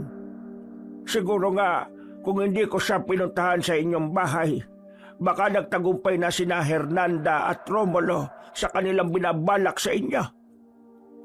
Ang ibig niyo pong sabihin, bumaba ka sa kanayunan para ipagbigay alam kay Tio Nicasio ang nangyari? Oo, at agad din niyang sinabihan ng iba niyang mga kanayon. Siguro, lahat sila ay nabahala ng malaman na aatake na naman ng mga buraw-buraw. Hindi ko alam kung anong mararamdaman ko. Pero marami pong salamat. Utang namin ni Santino ang buhay namin sa inyo. Walang anuman, Filemon. Teka, malapit na pala tayo sa sinasabi kong batis. Bilisan na lang natin ang ating paglalakad at nang makalangoy na tayo riyan. Ano po ba yung epekto ng malakit na tubig sa atin, Tandang Doro? Abay, marami. Kapag ibinabad mo riyan ang iyong katawan, magkakaroon ka ng kabal at kunat. Marami ng mga antingero at mga dibino ang lumangoy dyan at lahat sila'y nagkaroon ng mataas na antas ng kabal. Kung ganun po, susubukan kong lumangoy dyan. Baka sakaling makuha ko rin yung bertud ng kabal na nagmumula dyan. Sige na, sabay tayong lalangoy dyan. Pagkatapos, maaari na tayong makauwi sa yungib. Ay, oo nga pala. Naiwan pala natin doon si Santino. Sige po, gusto ko na rin pong makapagpahinga eh. Nang makalapit sila sa batis, naligo sila roon. Lumangoy sila ng halos 15 minutos at nagpasya na ring umahon sa tubig. Sinabi naman ni Tandang Doro na kahit maikling panahon lang ang pagtampisaw sa tubig ng nasabing batis, ay magkakaroon ng kabal ang kahit na sino. Tayo na. Umuwi na tayo at nang makapagpahinga ka. Siya nga pala, sa susunod na araw, kabilugan na ng buwan. Paniguradong magiging aktibo na naman ang mga buraw-buraw. Huwag lang sila magkamali na magpapakita sa akin. Hindi ko sila ayaang mabuhay pa. Ang mga kagaya nila, nararapat lang na maging alikabok. Nang mga panahong yon, nagsimula na silang maglakad pabalik sa kuweba. Nung may makita silang liwanag sa hindi kalayuan, mas lalo pa nilang binilisan ang kanilang paghakbang hanggang sa makarating na sila sa tapat nito. Pumasok ka na sa lagusan para makabalik na tayo sa kuweba. Kailangan na nating kisingin ang iyong pinsan. Napatango na lang si Filemon saka naunang pumasok doon. Nang makapasok na rin si Tandang Doro, para silang hinigop nito. Makalipas lang ang ilang minuto, lumusot sila sa loob ng kuweba. Naabutan nila si Santino na himbing pa rin sa pagtulog. Kaya napatawan na lang silang pareho. Umalis kang walang alam sa pakikipaglaban at maging sa espiritual. Pero babalik kang mahusay at biyasada sa pakikipaglaban. Maraming salamat, Tandang Doro. Utang ko sa inyo ang lahat ng ito. Huwag kayong mag-alala. Gagampanan ko ng maayos ang kung anumang tungkulin na nakaatas sa akin. Maraming salamat din at nakahanda kang gawin ang mga bagay na alam ko sa aking sarili na hindi ko na kaya. Masaya po ko kung mapapatay ko ang mga aswang na yon. Dinala nila ang takot sa aming baryo. At sigurado, ngayong laganap na ang balita patungkol sa kanila, ang bawat magulang ay nababahala na sa kaligtasan ng kanilang mga anak. Huwag lang sanang umabot na magaya kay Santino, mga bata. Alam kong hindi mangyayari ang pinapangambahan mo. Bago pa man magawa ng mga buraw-buraw ang iniisip mo, napatay mo na silang dalawa. Sana nga po. Gabayan din ako sana ng Diyos sa misyong kong ito, Tandang Doro. Pagkatapos ng kanilang maikling pagkukwentuhan, inurasyonan na matanda si Santino para magising ito. Panandalian ding nagpaalam si Tandang Doro para kumuha ng kanilang makakain. Nung wala nang matanda, ikinuwento ni Filemon sa kanyang pinsan ang nangyari. Sinabi na rin ng binata na pinatulog ng ermitanyo ang bata ng ilang araw. Namangha naman si Santino at sinabi na nakahanda siyang tumulong sa binata sa pagpatay sa mga buraw-buraw. Makaraan ng humigit kumulang 30 minuto, nakabalik na ang ermitanyo. May dala itong prutas at pinagsaluhan nila yon. Pagkatapos kumain, nakaramdam na matinding pagod ang binata. Dahil dito, buong araw siyang natulog. Nagising na lang siya nang yugyugin siya ni Tandang Doro at paalalahan ng kabilugan ng buwan noong gabing yon. May nakita akong mga tao dito sa gubat. Palagay ko, mga dayo lang sila at naisipan na magpalipas ng gabi rito. Ano pong kailangan natin gawin? Magbantay lang tayo sa paligid. Gaya nga ng sabi ko, matalas ang pangamoy ng mga buraw-buraw. Maamoy talaga nila ang mga dayong yan. Sige po, magbabantay ako sa paligid. Para kung lalabas sa mga buraw-buraw para umatake, mapoprotektahan natin ang mga dayo. Kailangan hindi na madagdagan pa ang mga naging biktima ng mga aswang na yon. Sasama po ako. Ayoko maiwan dito sa kuweba. Ikaw ang bahala, Santino. Pero kinakailangang mag-ingat ka. Teka, bibigyan kita ng batoo mo. Para naman may pangontra ka sa mga masasamang elementong gumagala rito sa bundok. Naku, maraming salamat po, Tandang Doro. Saktong pagkabigay ng matandang ermitanyo ng batoo mo kay Santino, nakarinig sila ng malakas na sigawan. Alam nilang hindi madaling makapasok ang kung anumang ingay sa loob ng kuweba. Pero ng mga panahon na yon, dinig nila ang paghingi ng tulong ng mga tao. Dahil walang panlaban si Santino, binigyan na rin siya ng patalim ng ermitanyo. Mukhang nagsisimula na mga aswang. Tayo na talamin natin kung ano ang nangyari. Kinakailangang mailigtas natin ang mga dayo bago pa man sila magawang biktimahin ng mga buraw-buraw. Nakahanda na po kami, Tandang Doro. Tayo na po. Mukhang nakakagulo na sila. Siguradong nakita na nila yung mga asawang buraw-buraw. Mag-iingat kayo. Huwag niyo nga hayaan na magkaroon ng pagkakataon ng mga buraw-buraw na biktimahin kayo. Noon din, lumabas sila at hinalughog ang gubat doon. Hinanap nila ang kinaroroonan ng mga tao, pero hindi nila makita ang mga ito. Ayon naman sa ermitanyo, malamang daw na nagsitakbuhan na mga yon. 3 sila at siguradong nagsitaka sila para makaligtas sa mga buraw-buraw. Pero alam naman natin hahabulin pa rin sila kahit saan sila magpunti. Yun na nga ang problema. Kaya kailangan natin silang mahanap at nang magawa natin silang protektahan. Tayo na. Santino, sumama ka sa kuya mo. Ako naman, doon ako pupunta sa banda roon. Agad na umalis sa matandang ermitanyo. Kaya nagpasya naman ng magpinsan na maghanap ng posibleng pinuntahan ng mga dayo. Nasa kalagitnaan na sila ng kanilang pagtakbo nang marinig nila ang pagsigaw ng isang babae at lalaki. Nabahala sila, kaya hinanap nila yon. Sa banda ron, kuya, may naririnig rin akong kaluskos. Sigurado kong inaabol sila ng mga buraw-buraw. Tayo na, bilisan natin ang pagtakbo at baka mahuli tayo ng dating. Sige kuya, mauna ka na dahil mas mabilis ka na sa akin eh. O sige, mag-iingat ka ha. Mga aswang ang kalaban natin. Ihanda mo na rin ang patali mo. At nang may magamit ka kung sakali. Opo kuya, kanina ko po ito inihanda. Dahil sa pagkabahala, nauna nang tumakbo si Filemon. Nakasunod naman ang kanyang pinsan sa likuran niya. Kaya kampante siyang walang mangyayari sa bata. Nung papalapit na sila sa mga sumisigaw, Santino, ihanda mo sarili mo. Nakita ko na ang buraw-buraw. At tama ang kutob natin. Hinahabol nila yung mga dayo. Bakit dalawa lang? Akala ko ba 3 yung dayong pumunta rito? Iyan ang hindi ko alam. Malalaman natin yan mamaya kapag nakausap natin ang dalawa. Sa ngayon, kailangan natin kunin ang atensyon ng mga buraw-buraw. Baka magtagumpay sila sa kanilang binabalak eh. Paano natin gagawin yun? Sabihin mo, may tiwala ka ba sa akin? Oo naman, pinsan kita kaya malaking tiwala ako sa'yo. Kuya Filemon, bakit mo naman naitanong yan? Napangiti lang ang binata. Pinalapit niya sa kanya si Santino saka inilatag dito kung ano ang kanilang magiging plano. Dahil buo naman ang tiwala ng bata kay Filemon, agad na pumayag ito. Nasa kalagitnaan sila ng pag-uusap nang marinig nila ang malakas sa pagsigaw ng lalaki. Kasunod nito, napayak ang babae at tumingin ng tulong. Mukhang hindi maganda to.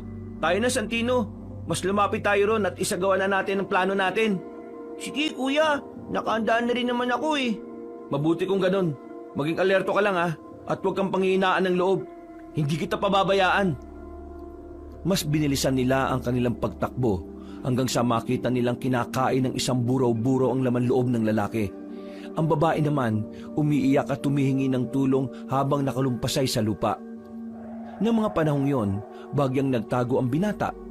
Sinabihan niya na rin ang kanyang pinsan na magpapansin sa mga buraw-buraw para maalis ang pansin ng mga ito sa mga dayo. Noon din, humakbang si Santino. Samantala, inihanda naman ni Filemon ang kanyang sarili. Napahawak na rin siya ng maigpit sa kanyang patalim at hindi niya inalis ang kanyang paningin sa mga buraw-buraw. Uy, anong ginagawa nyo? Pabayaan nyo ang mga dayong yan. Iaalay ko na lang ang sarili ko bilang kapalit sa babaeng yan. Ha! Ang lakas naman ang loob mong magpakita ka rito nang mag-isa ka lang. Nasaan ang kuya mo? Huwag mong sabihing iniwan ka na niya. Hindi bale, masasarbang kami sa laman mo. Ang buong akala namin hindi ka na namin makikita ulit eh. Talagang hinahanap ko kayo. Gusto ko nang sumunod sa aking ami, ang isa sa mga taga-nayon na pinatay ninyo. Kung ganon, tamang-tama. Hindi pa namin napapatay ang babaeng yan. Kulang ang laman loob ng 2 dayo. Mabuti na lang at nakarating ka rito. Ate, tumakbo ka na. Ako nang bahala rito. Ligtas mo ang sarili mo.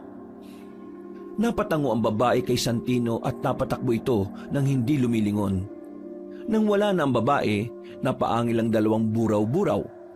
Humarap sila kay Santino at iginalo nila ang kanilang buntot. Habang nasa ganoong sitwasyon, maingat namang umikot si Filemon patungo sa bandang likuran ng mga aswang. Napangisi na lang siya at napasenya sa kanyang pinsan na aliwin muna ang 2 habang naghahanap siya ng magandang pwesto. Ngayong wala na ang babae, voluntaryo kang magpapabiktima sa amin. Ako na ang mismong papatay sa'yo. Sige, asawa ko. Gawin mo kung anong gusto mong gawin sa batang yan. Alam kong kahit sisigaw pa yan, ay wala nang tutulong sa kanya. Napangisi ang lalaking buraw-buraw habang pinapanood ng kanyang asawa na papalapit kay Santino. Nang makita naman ni Filemon na anumang oras ay susugurin ng kanyang pinsan ng aswang, humanda siya para sumugod sa mga buraw-buraw. Ngayon, makakatikim ulit ako ng laman ng isang bata. Matagal na rin ako noong huling nakapambiktima ng tulad mo. Santino, takbo na! Kami na bahala rito! Hindi po ako tatakbo, Tandang Doro. Tutulong po ako. Hindi ko akalain kasama mo palang matandang ermitanyo na yan. Hindi bale, kumakain din naman kami ng laman loob ng matanda. Kahit amoy bulok na laman loob yan. Ikaw ang uunahin ko!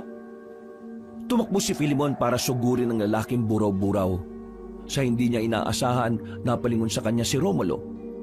Ngumiti yun at bago pa man tuluyang makalapit si Filemon, hinambalos na niya ito gamit ang kanyang buntot. nagawang makailag ng binata. Pero dahil sa biglang pangyayari, nabuwal siya sa lupa. Mag-iingat ka, Filemon! Opo, Tandang Doro. Ikaw rin. Malakas ang babaeng buraw-buraw na yan. Kahit malakas siya, kaya ko naman siyang patayin! Huwag ka magmayabang, Tanda. Ngayon, inaamin mo na sa iyong sarili na mas mahina ka. Sumugod ang babaeng aswang kay Tandang Doro, kaya nilabanan niya ito. Tumulong naman ang bata sa ermitanyo para labanan ang babaeng buraw-buraw. Nakita ni Filemon ang nangyari, kaya mabilis siyang bumangon at binalaksa ng tulungan ng dalawa. At saan ka pupunta, binata? Tutulungan mo ang kasama mo? Tayong dalawa magtutuos! Sige, kung yan ang gusto mo, pagbibigyan kita. Bago matapos ang gabi, sinisiguro kong wakwak na ang iyong tiyan. Yan ay kung magagawa mo. Nandito kami para patayin kayong mag-asawa at hindi kami aalis hanggat hindi namin nagagawa ang aming pakay sa inyo. Umangil ang lalaking buraw-buraw at sa isang pagkisap na mga mata ni Filemon, sinugod siya nito. Inihanda naman ni Filemon ang kanyang sarili at nang akmang sasagpangin na sana siya ng aswang, umilag siya at sinubukang saksakin ito. Napangisin na lang ang buraw-buraw nang gawin yon sa kanya ng binata. Ano akala mo? Madali mo ako masusugatan yan? Ha! Nagkakamali ka! Oo nga't hindi ka madaling masugatan, pero tingnan na lang natin kung magkaroon ako ng pagkakataon na saksakin ka ng mas malalim. At inakala mo bang papayagan kitang gawin yun sa akin? Wala kang magagawa dahil kaya ko na makipagsabayan sa lakas at liksi mo. Muling napaangil ang aswang. Bagyang gumalaw ang kanyang katawan at alam na ni Filemon na naghahanda na ito sa pag-atake. Inakala ng binata na lalapitan siya nito para kagatin. Pero bago pa man niya malaman ang totoong balak ng aswang, pinuluputan na siya nito. Sinikap naman ni Filemon na huwag niyang mabitiwan ang hawak niyang patalim at huwag itong tumarak sa kanya. Ilang sandali pa, napansin niyang parang may kung anong kakaiba sa naging galaw ng buraw-buraw. Napangisi na lang siya nang maisip na marahil dumidiin sa balat ng aswang ang kanyang punyal. At dahil sa lakas ng pagkakalingkis nito sa kanya, mas lalo pang nahiwa ang balat niya.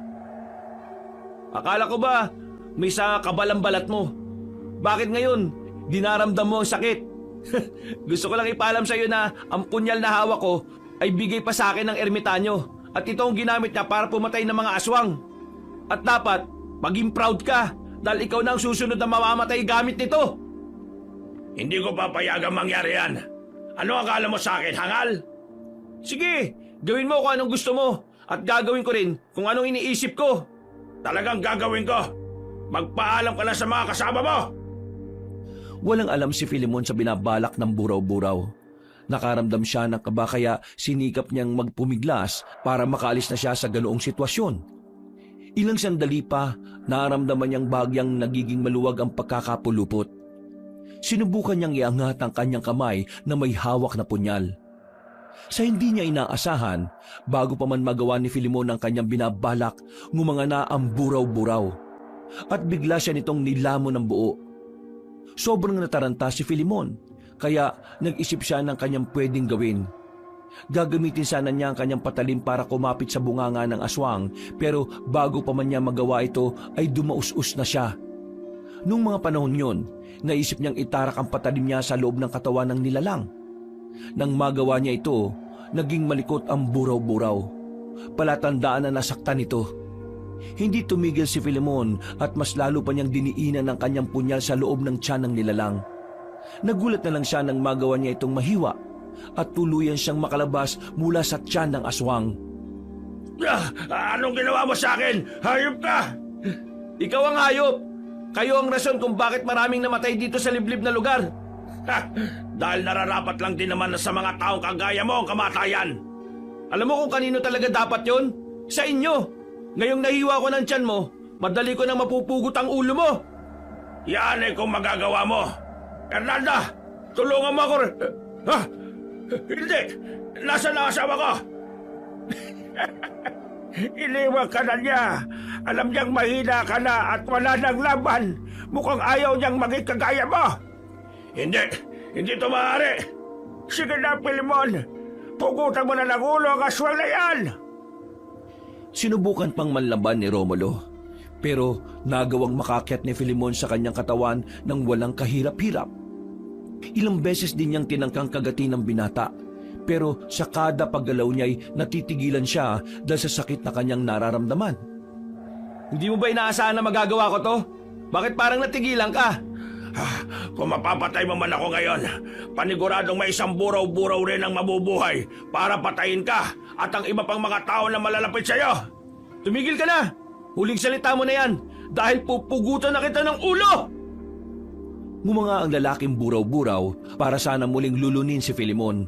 Pero bago pa man niya magawa ang kanyang binabalak, mas lumapit pa ang binata sa bandang liig ng aswang.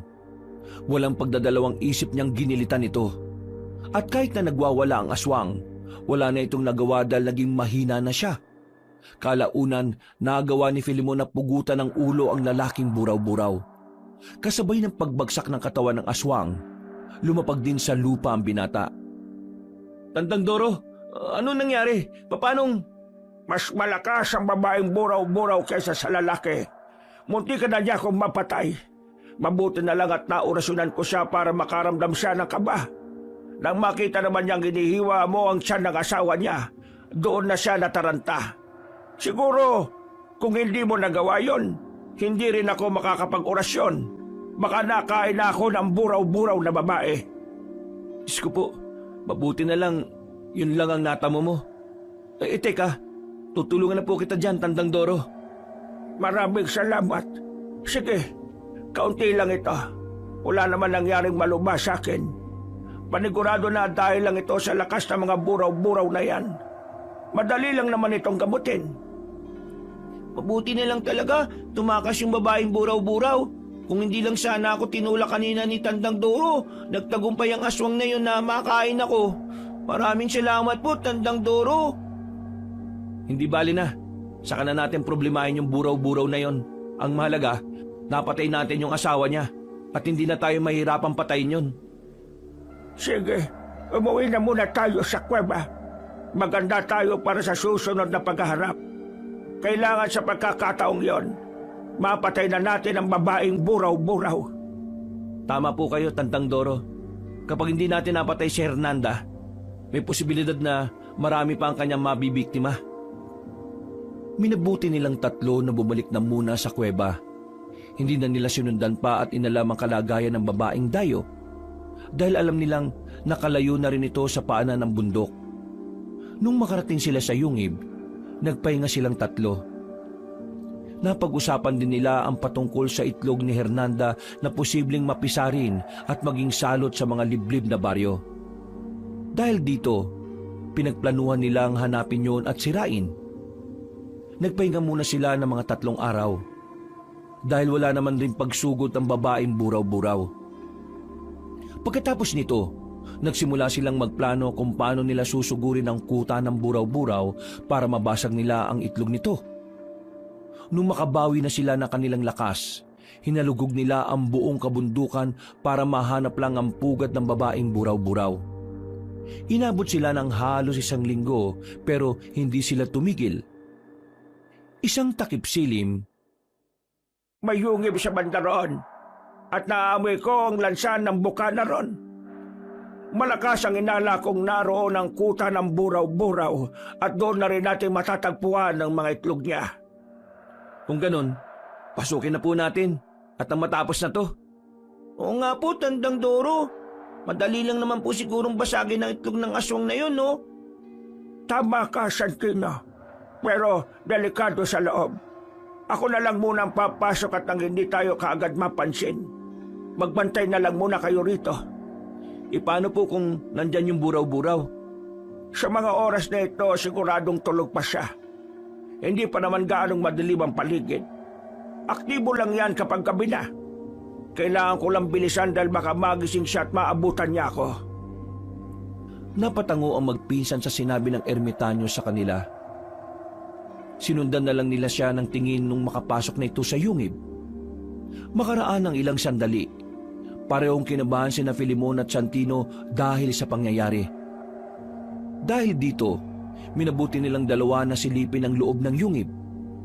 nakita nilang maingat na naglalakad si Tandang Doro at napansin din nila ang isang bagay na naroon. Sigurado kung yan yung itlog ng buraw-buraw. Kung mababasag ni Tandang Doro yung itlog, mawawalan na ng tuluyan ang lahi nila. Kaya kailangan din natin patayin si Hernanda. Kapag wala na siya, maipagiganti na natin ang tatay mo at mailigtas pa natin ang maraming tao. Uy, ayan na kuya. Malapit na si Tandang Doro sa itlog ng buraw-buraw. Teka, mukhang iba yung pakiramdam ko, Santino. Tara, sundan natin siya. Mukhang delikado yung sitwasyon niya. Pero baka kung magising ang buraw-buraw, panigurado na nandyan lang yan sa loob eh. Hintayin na lang muna natin dito si Tandang Doro. Napabuntong hininga na lang si Filimon dahil sa sinabi ng kanyang pinsan. Kagaya ng sabi nito, nagpasya na lang sila na hintayin ang matandang ermitanyo sa labas ng kuweba. Makalipas ang ilang sandali, nakarinig sila ng pagmumura ng ermitanyo sa loob at kasunod nito may kung anong nabasag doon. Napangisin na lang ang magpinsan dahil alam nilang napagtagumpayan ni Tandang Doro na basagin ang itlog ng buraw-buraw. Nabahala na lang silang dalawa nang hindi nila inaasahan ay nakarinig sila ng pag-angil. Naging malakas ang kutob nila na ang buraw-buraw yun, kaya sinubukan nilang sumilip. Saktong pagkabaling nila sa loob ng kuweba, sumilip din sa kanila si Tandang Doro. Nagtaka pa ang magkapatid dahil hindi siya nagsasalita at ulo lang ang kanyang ipinapakita. Ano, Tandang Doro? Nagawa mo na bang basagin ang itlog ni Hernanda? May narinig kasi kaming ingay sa loob eh. Mabuti po't hindi rin nagising ang buraw-buraw. Kung nagising siya, panigurado na nahuli na niya kayo at napigilan siya. Ha? Oo! Nagawa kong basagin ang itlog. Wala na ring susunod na henerasyon ng buraw-buraw. Ha? Hernanda? Anong ginawa mo? Alam kong hindi ikaw si Tandang Doro. Ikaw babaeng buraw-buraw. Ako nga! Anong inakala ninyo? Mabubuhay pang matandang ermitanyo pagkatapos niyang basagin ang itlog ko? Ang taging pag-asa ng aming lahi! Anong ginawa mo kay Tandang Doro? Ang sama mo talaga! Mas masahol ka pa sa demonyo! Simple lang, kinain ko ang kanyang laman loob at pagkatapos binali ang kanyang leeg para madali para sa akin ang pugutin ang kanyang ulo. Nung naihiwalay ko na ang kanyang ulo, tinuro ko ang kanyang katawan. Inakala ko ngang may kabal siya pero ang hindi niya alam, walang silbi ang anumang proteksyon ng tao rito sa loob ng yugib ko. Ito ang ulo niya! Saluin niya! Ipinasa ng buraw-buraw ang ulo ni Tandang Doro kina Filimon. Napatras naman ang magpinsan. At noon lang nila nalaman na hinawakan lang pala ng aswang ang ulo ng ermitanyo. Napangisi pa sa kanila si Hernanda at napaangil. Humanda na rin ito para lumabas sa kanyang kuweba. Kumanda kayong dalawa! Talagang nakahanda na kami. Hindi mo kami magagawang talunin. Kahit pa na isa kang aswang at kami mga tao lang. Nung nakaraan pa ako nananabik sa mga laman loob ninyo. Ngayon, sigurado na ako magagawa ko ng kainin ng mga yan. Hanggang imahinasyon mo lang yan. Hindi kami natatakot sa iyo, buraw-buraw. Noon din, lumabas si Hernanda sa kuweba. Duguan ang bunganga nito at maging ang kanyang katawan. Naganda naman ang magpinsan para sa kung anumang gagawin ng buraw-buraw sa kanila. Walang ano-ano, bumwelo ang aswang at sa isang pagkisap na mga mata ni na Filimon, lumapit ito sa kanila. Umilag silang pareho, kaya hindi nagtagumpay ang aswang na masunggaba ng isa sa kanila. Santino, kailangan natin mag-ingat. Mukhang nag-ibayo na ang kanyang lakas. Panigurado na mahihirapan tayo nito. Sige, Kuya Filimon. Ano, nagulat ba kayo? Ngayon wala nang aking magiging anak. Nakahanda na rin ako makipagpatayan sa inyo. Bago pa man malaman na magpinsan ang gagawin ng buraw-buraw, bigla na nitong naigalaw ang kanyang buntot. Hinambalos nito sina Filimon at Santino, kaya pareho silang tumilapon. Napaangil lang ang aswang at mas lalo pang naging mabagsik ang itsura niya. Napaungol naman ang magpinsan, pero kahit papaano, hindi gaanong nasaktan si Filimon dahil sa kabal sa kanyang katawan. Agad siyang tumayo. Hinawakan niya ang kanyang punyal at tumakbo siya para sugurin ng aswang. Sinalubong siya ni Hernanda at sinubukan siyang kagatin ito. Bago pa man makalapit ng gusto ang buraw-buraw, nagawa ng makailag sa kanya ng binata. Ang liksi mo! Paano mo nagagawa yan? Huwag mong sabihin sa akin na... Ngayon mo lang pala napansin ang kakaibang gliksi ko? Bakit? Parang ahas na rin ba ako kung gumalaw? Matagal na akong maliksi at malakas. Ha? Kahit na ano pa man ang meron ka, kaya kitang durugin, kagaya ng ginawa ko sa ermitanyo. Anong akala mo? Hindi ko nararamdaman na meron kang tangang mutya. Kung hindi ako nagkakamali, may kukuka ng isang dambuhalang ahas. Wala ka ng pakialam dun. Kahit na ano pa man ang mutyang naririto sa akin. Iisa rin ang aking layunin at yun ay patayin ka. Talagang napakabango ng laman loob mo. Ngayon pa lang, alam kong mabubusog ako sa atay at bituka mo. Nung mapansin naman ng binata ang paghahanda ng aswang, iginala niya ang kanyang paningin sa paligid. May nakita siyang malaking bato, kaya napangisi siya at inihanda ang kanyang sarili. Sa isang pagkisap ng mga mata niya, umatake ang buraw-buraw upang sagpangin ang kanyang tiyan. Pero tumakbo si Filemon para bumuelo. Hinabol siya ng aswang, kaya mas binilisan na niya. Bago pa man siya maabutan ng buraw-buraw, tumakbo siya at lumundag patungo sa malaking bato. Nakita niyang malapit na sa kanya ang aswang, kaya muli siyang lumundag para maabot ang ulo ni Hernanda. Nung nasa ere na siya, biglang ipinihit ng buraw-buraw ang kanyang katawan, sabay hambalos kay Filemon gamit ang buong lakas niya. Hindi naman inaasahan ng lalaki na gagawin yun ni Hernanda. Tumilapon siya at tumama ang kanyang katawan sa isang malaking puno. Pagbagsak niya, napahawak na lang siya sa kanyang likod dahil sa matinding sakit. Anong akala mo? Hindi ko nababasa ang galaw mo? Tao ka lang, samantalang ako, isang mataas na uri ng aswang. Anong ginawa mo kay kuya? Manda ka sa akin, aswang ka. Kahit bata lang ako, kaya ko rin lumaban. Ha! Ang lakas talaga ng loob mo, bata! Halika rito! Maglaro tayo! Pupuluputan kita at dahan-dahan kitang papatayin! Huwag mong pakialaman ang pinsan ko. Ako ang harapin mo at tayong dalawa magtutuos. Kaya ko ito, kuya! Hindi ako papayag na pati ikaw ay mawala rin sa akin dahil sa kagagawan ng buraw-buraw na ito! Wag! Baka kumapano ka. Ako na lang bahalang umarap sa aswang na yan. Huwag kayong magtulakan. Pareho rin naman kayo mamamatay sa bandang huli. Pero yun nga lang, mas mauna ang batang ito. Halika bata, lumapit ka pa rito. Huwag kang makinig sa buraw-buraw na yan. Pabayaan mo akong tapusin ang labang ito. Huwag ka nang sumali, Santino. Hindi nakinig kay Filemon si Santino. Nagsimula itong maglakad na parang wala sa kanyang sarili at dahan-dahan itong lumapit sa buraw-buraw. Napangisi naman si Hernanda, kaya nabahala na ang binata. Santino! Pinagsabihan na kita, hindi ba? Talagang hindi yan makikinig sa'yo. Tignan mo ang kanyang mga mata. Parang inaantok, hindi ba? Ha! Nagawa ko siyang hipnotismuhin at gagawin ko rin yan sa'yo. Pero bago yan, bubusigin ko muna ang aking sarili. Hindi! Hindi ako papayag! Gumalaw ka lang ng kaunti. Titsakin ko sa'yo na bubulagin ko ang mga mata mo. Puro ka na lang naman pananakot. Mahina ka pa. Kung nagawa kong patayin ang matandang kasama nyo, magagawa ko rin yan sa inyo. Ibinaling ng buraw-buraw ang buong pansin niya kay Santino. Umangil ito at nang makita ni Filemon na gumagalaw ang katawan ng aswang, pinilit niya ang makatayo. Nang magawa na niya ito, tumakbo siya ng mabilis saka lumundag para bumuelo. Nagawa niyang kumapit sa katawan ng aswang na malapit sa kanyang ulo. Sinubukan pa siyang tabigin ni Hernanda, ngunit hiniwa ni Filemon ang isang braso nito. Namangha pa ang binata nang magawa niyang putulin yon. Napaangil ang aswang at natigilan, kaya hiniwa na rin ni Filemon ang kabilang braso niya. Hindi ko inakala na kung anong kunat ang balat mo sa katawan siya namang lambot ng mga braso mo. Ha? Anong ginawa mo? Pagbabayaran mo ito ng mahal! Sa halip na atakihin ang bata, nagwala si Hernanda at sinikap niyang ibalibag si Filemon.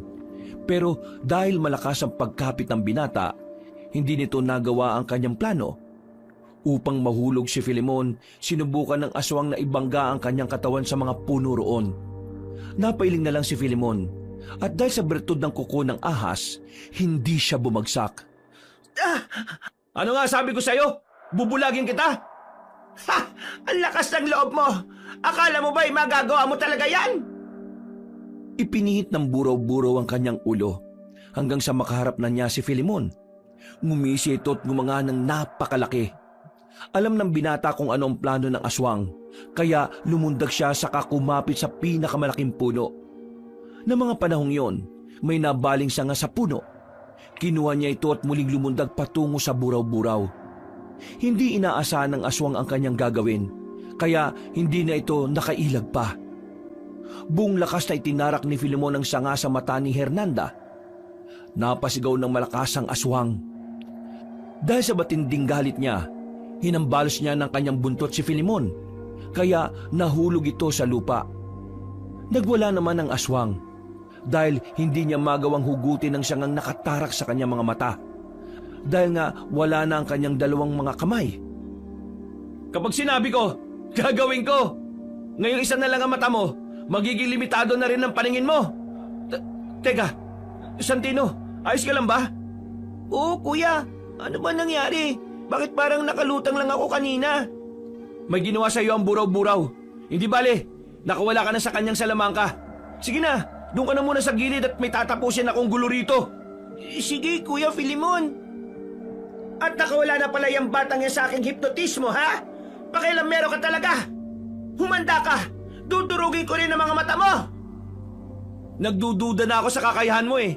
Hindi mo magagawa yan dahil ang totoo, mahina ka pala. Hindi sumagot ang buraw-buraw. Humarap siya kay Filemon at napaangil. Alam ng binatang sobra na ang galit ng aswang sa kanya.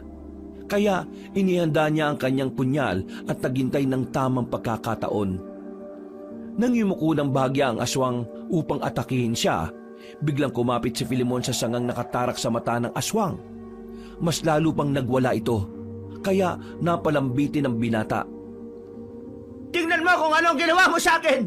Binulag mo ang isang mata ko. Dapat lang yan sa mga kagaya mo. Pero alam mo kung anong mas karapat-dapat sa'yo? Mamatay!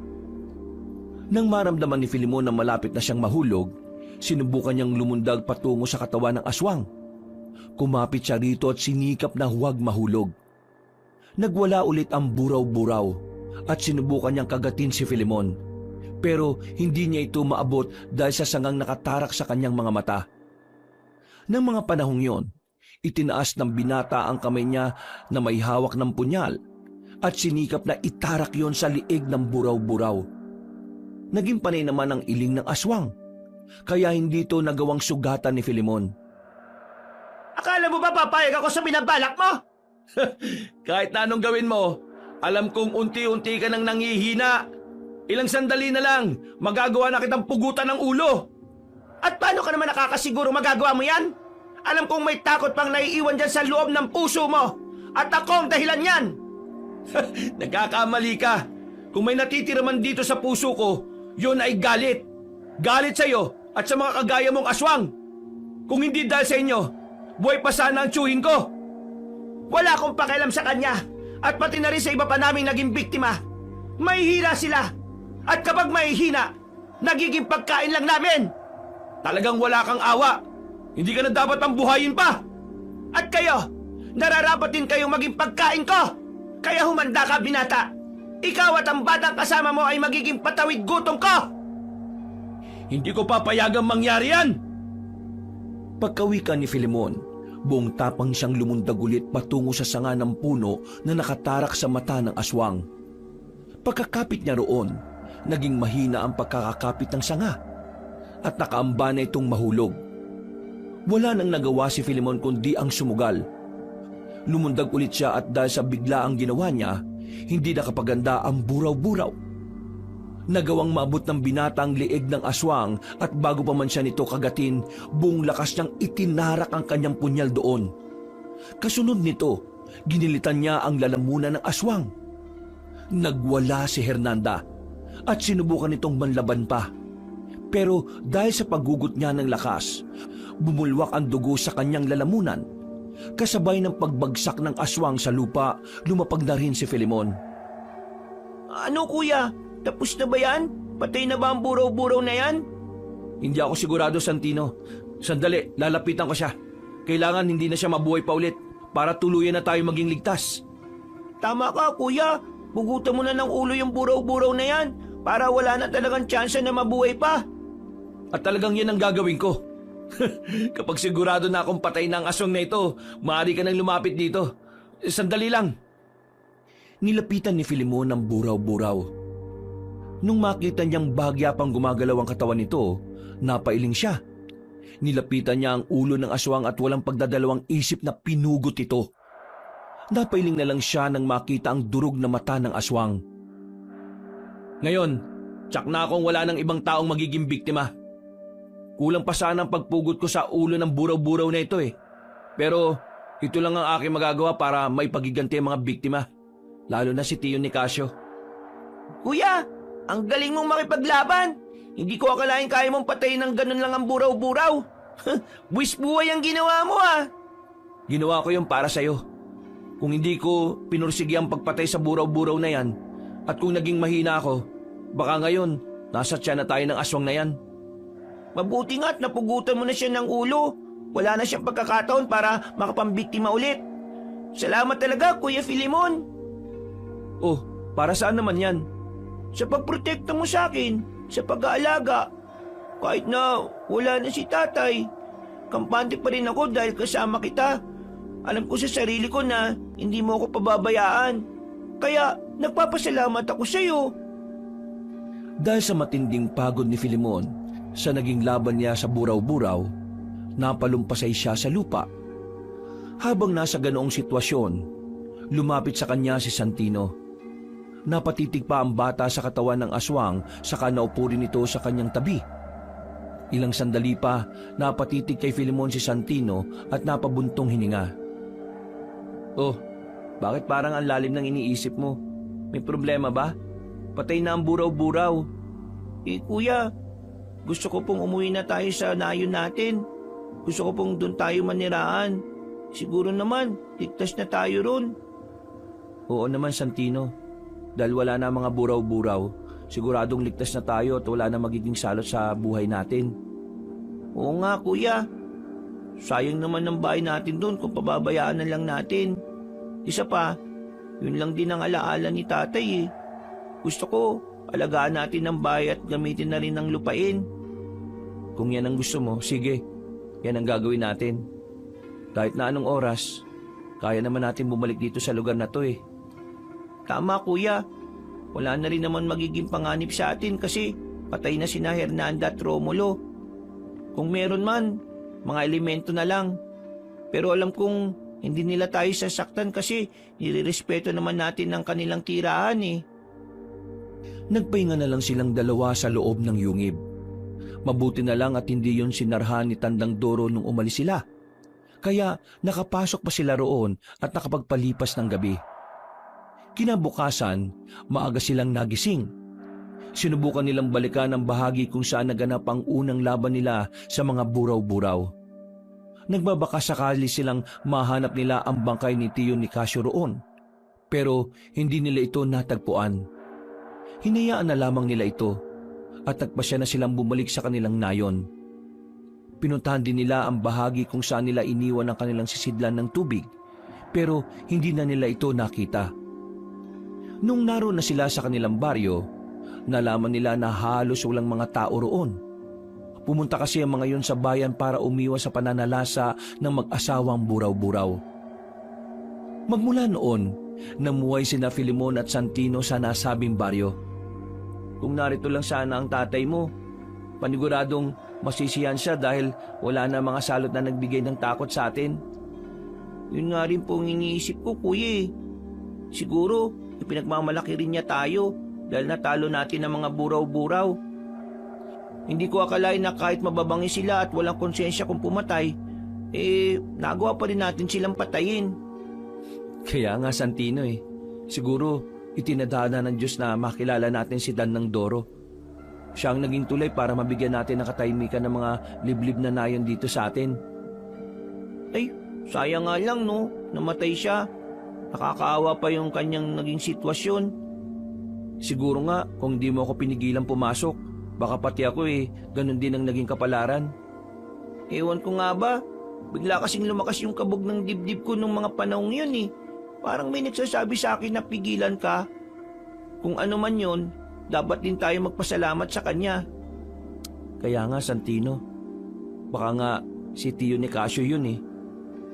Kung ganun, totoo nga yung sinasabi nila na binabantayan tayo ng mga yumao nating nagmamahal sa atin? Oo naman.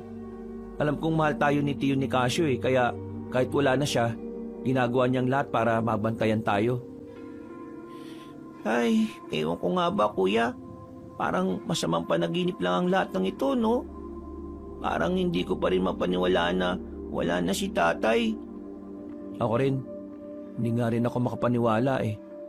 Simpleng tao lang tayo na nakaharap ang mga malalakas na aswang.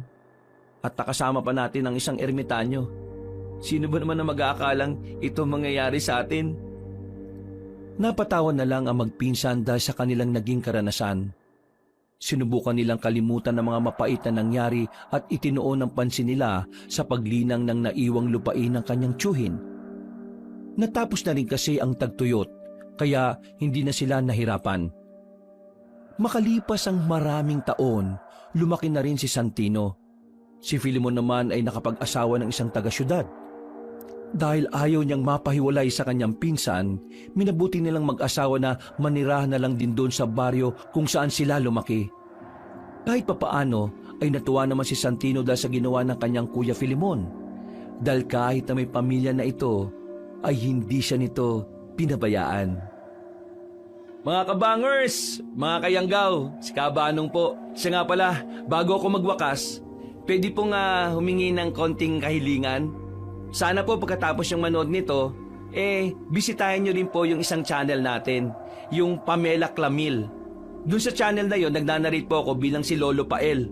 At minsan, ako po bilang Kabanong. Kaya sana po ay mabisita nyo rin yon at huwag nyo rin pong kalimutan na mag-subscribe at mag-comment na rin. Maraming salamat. Wakas.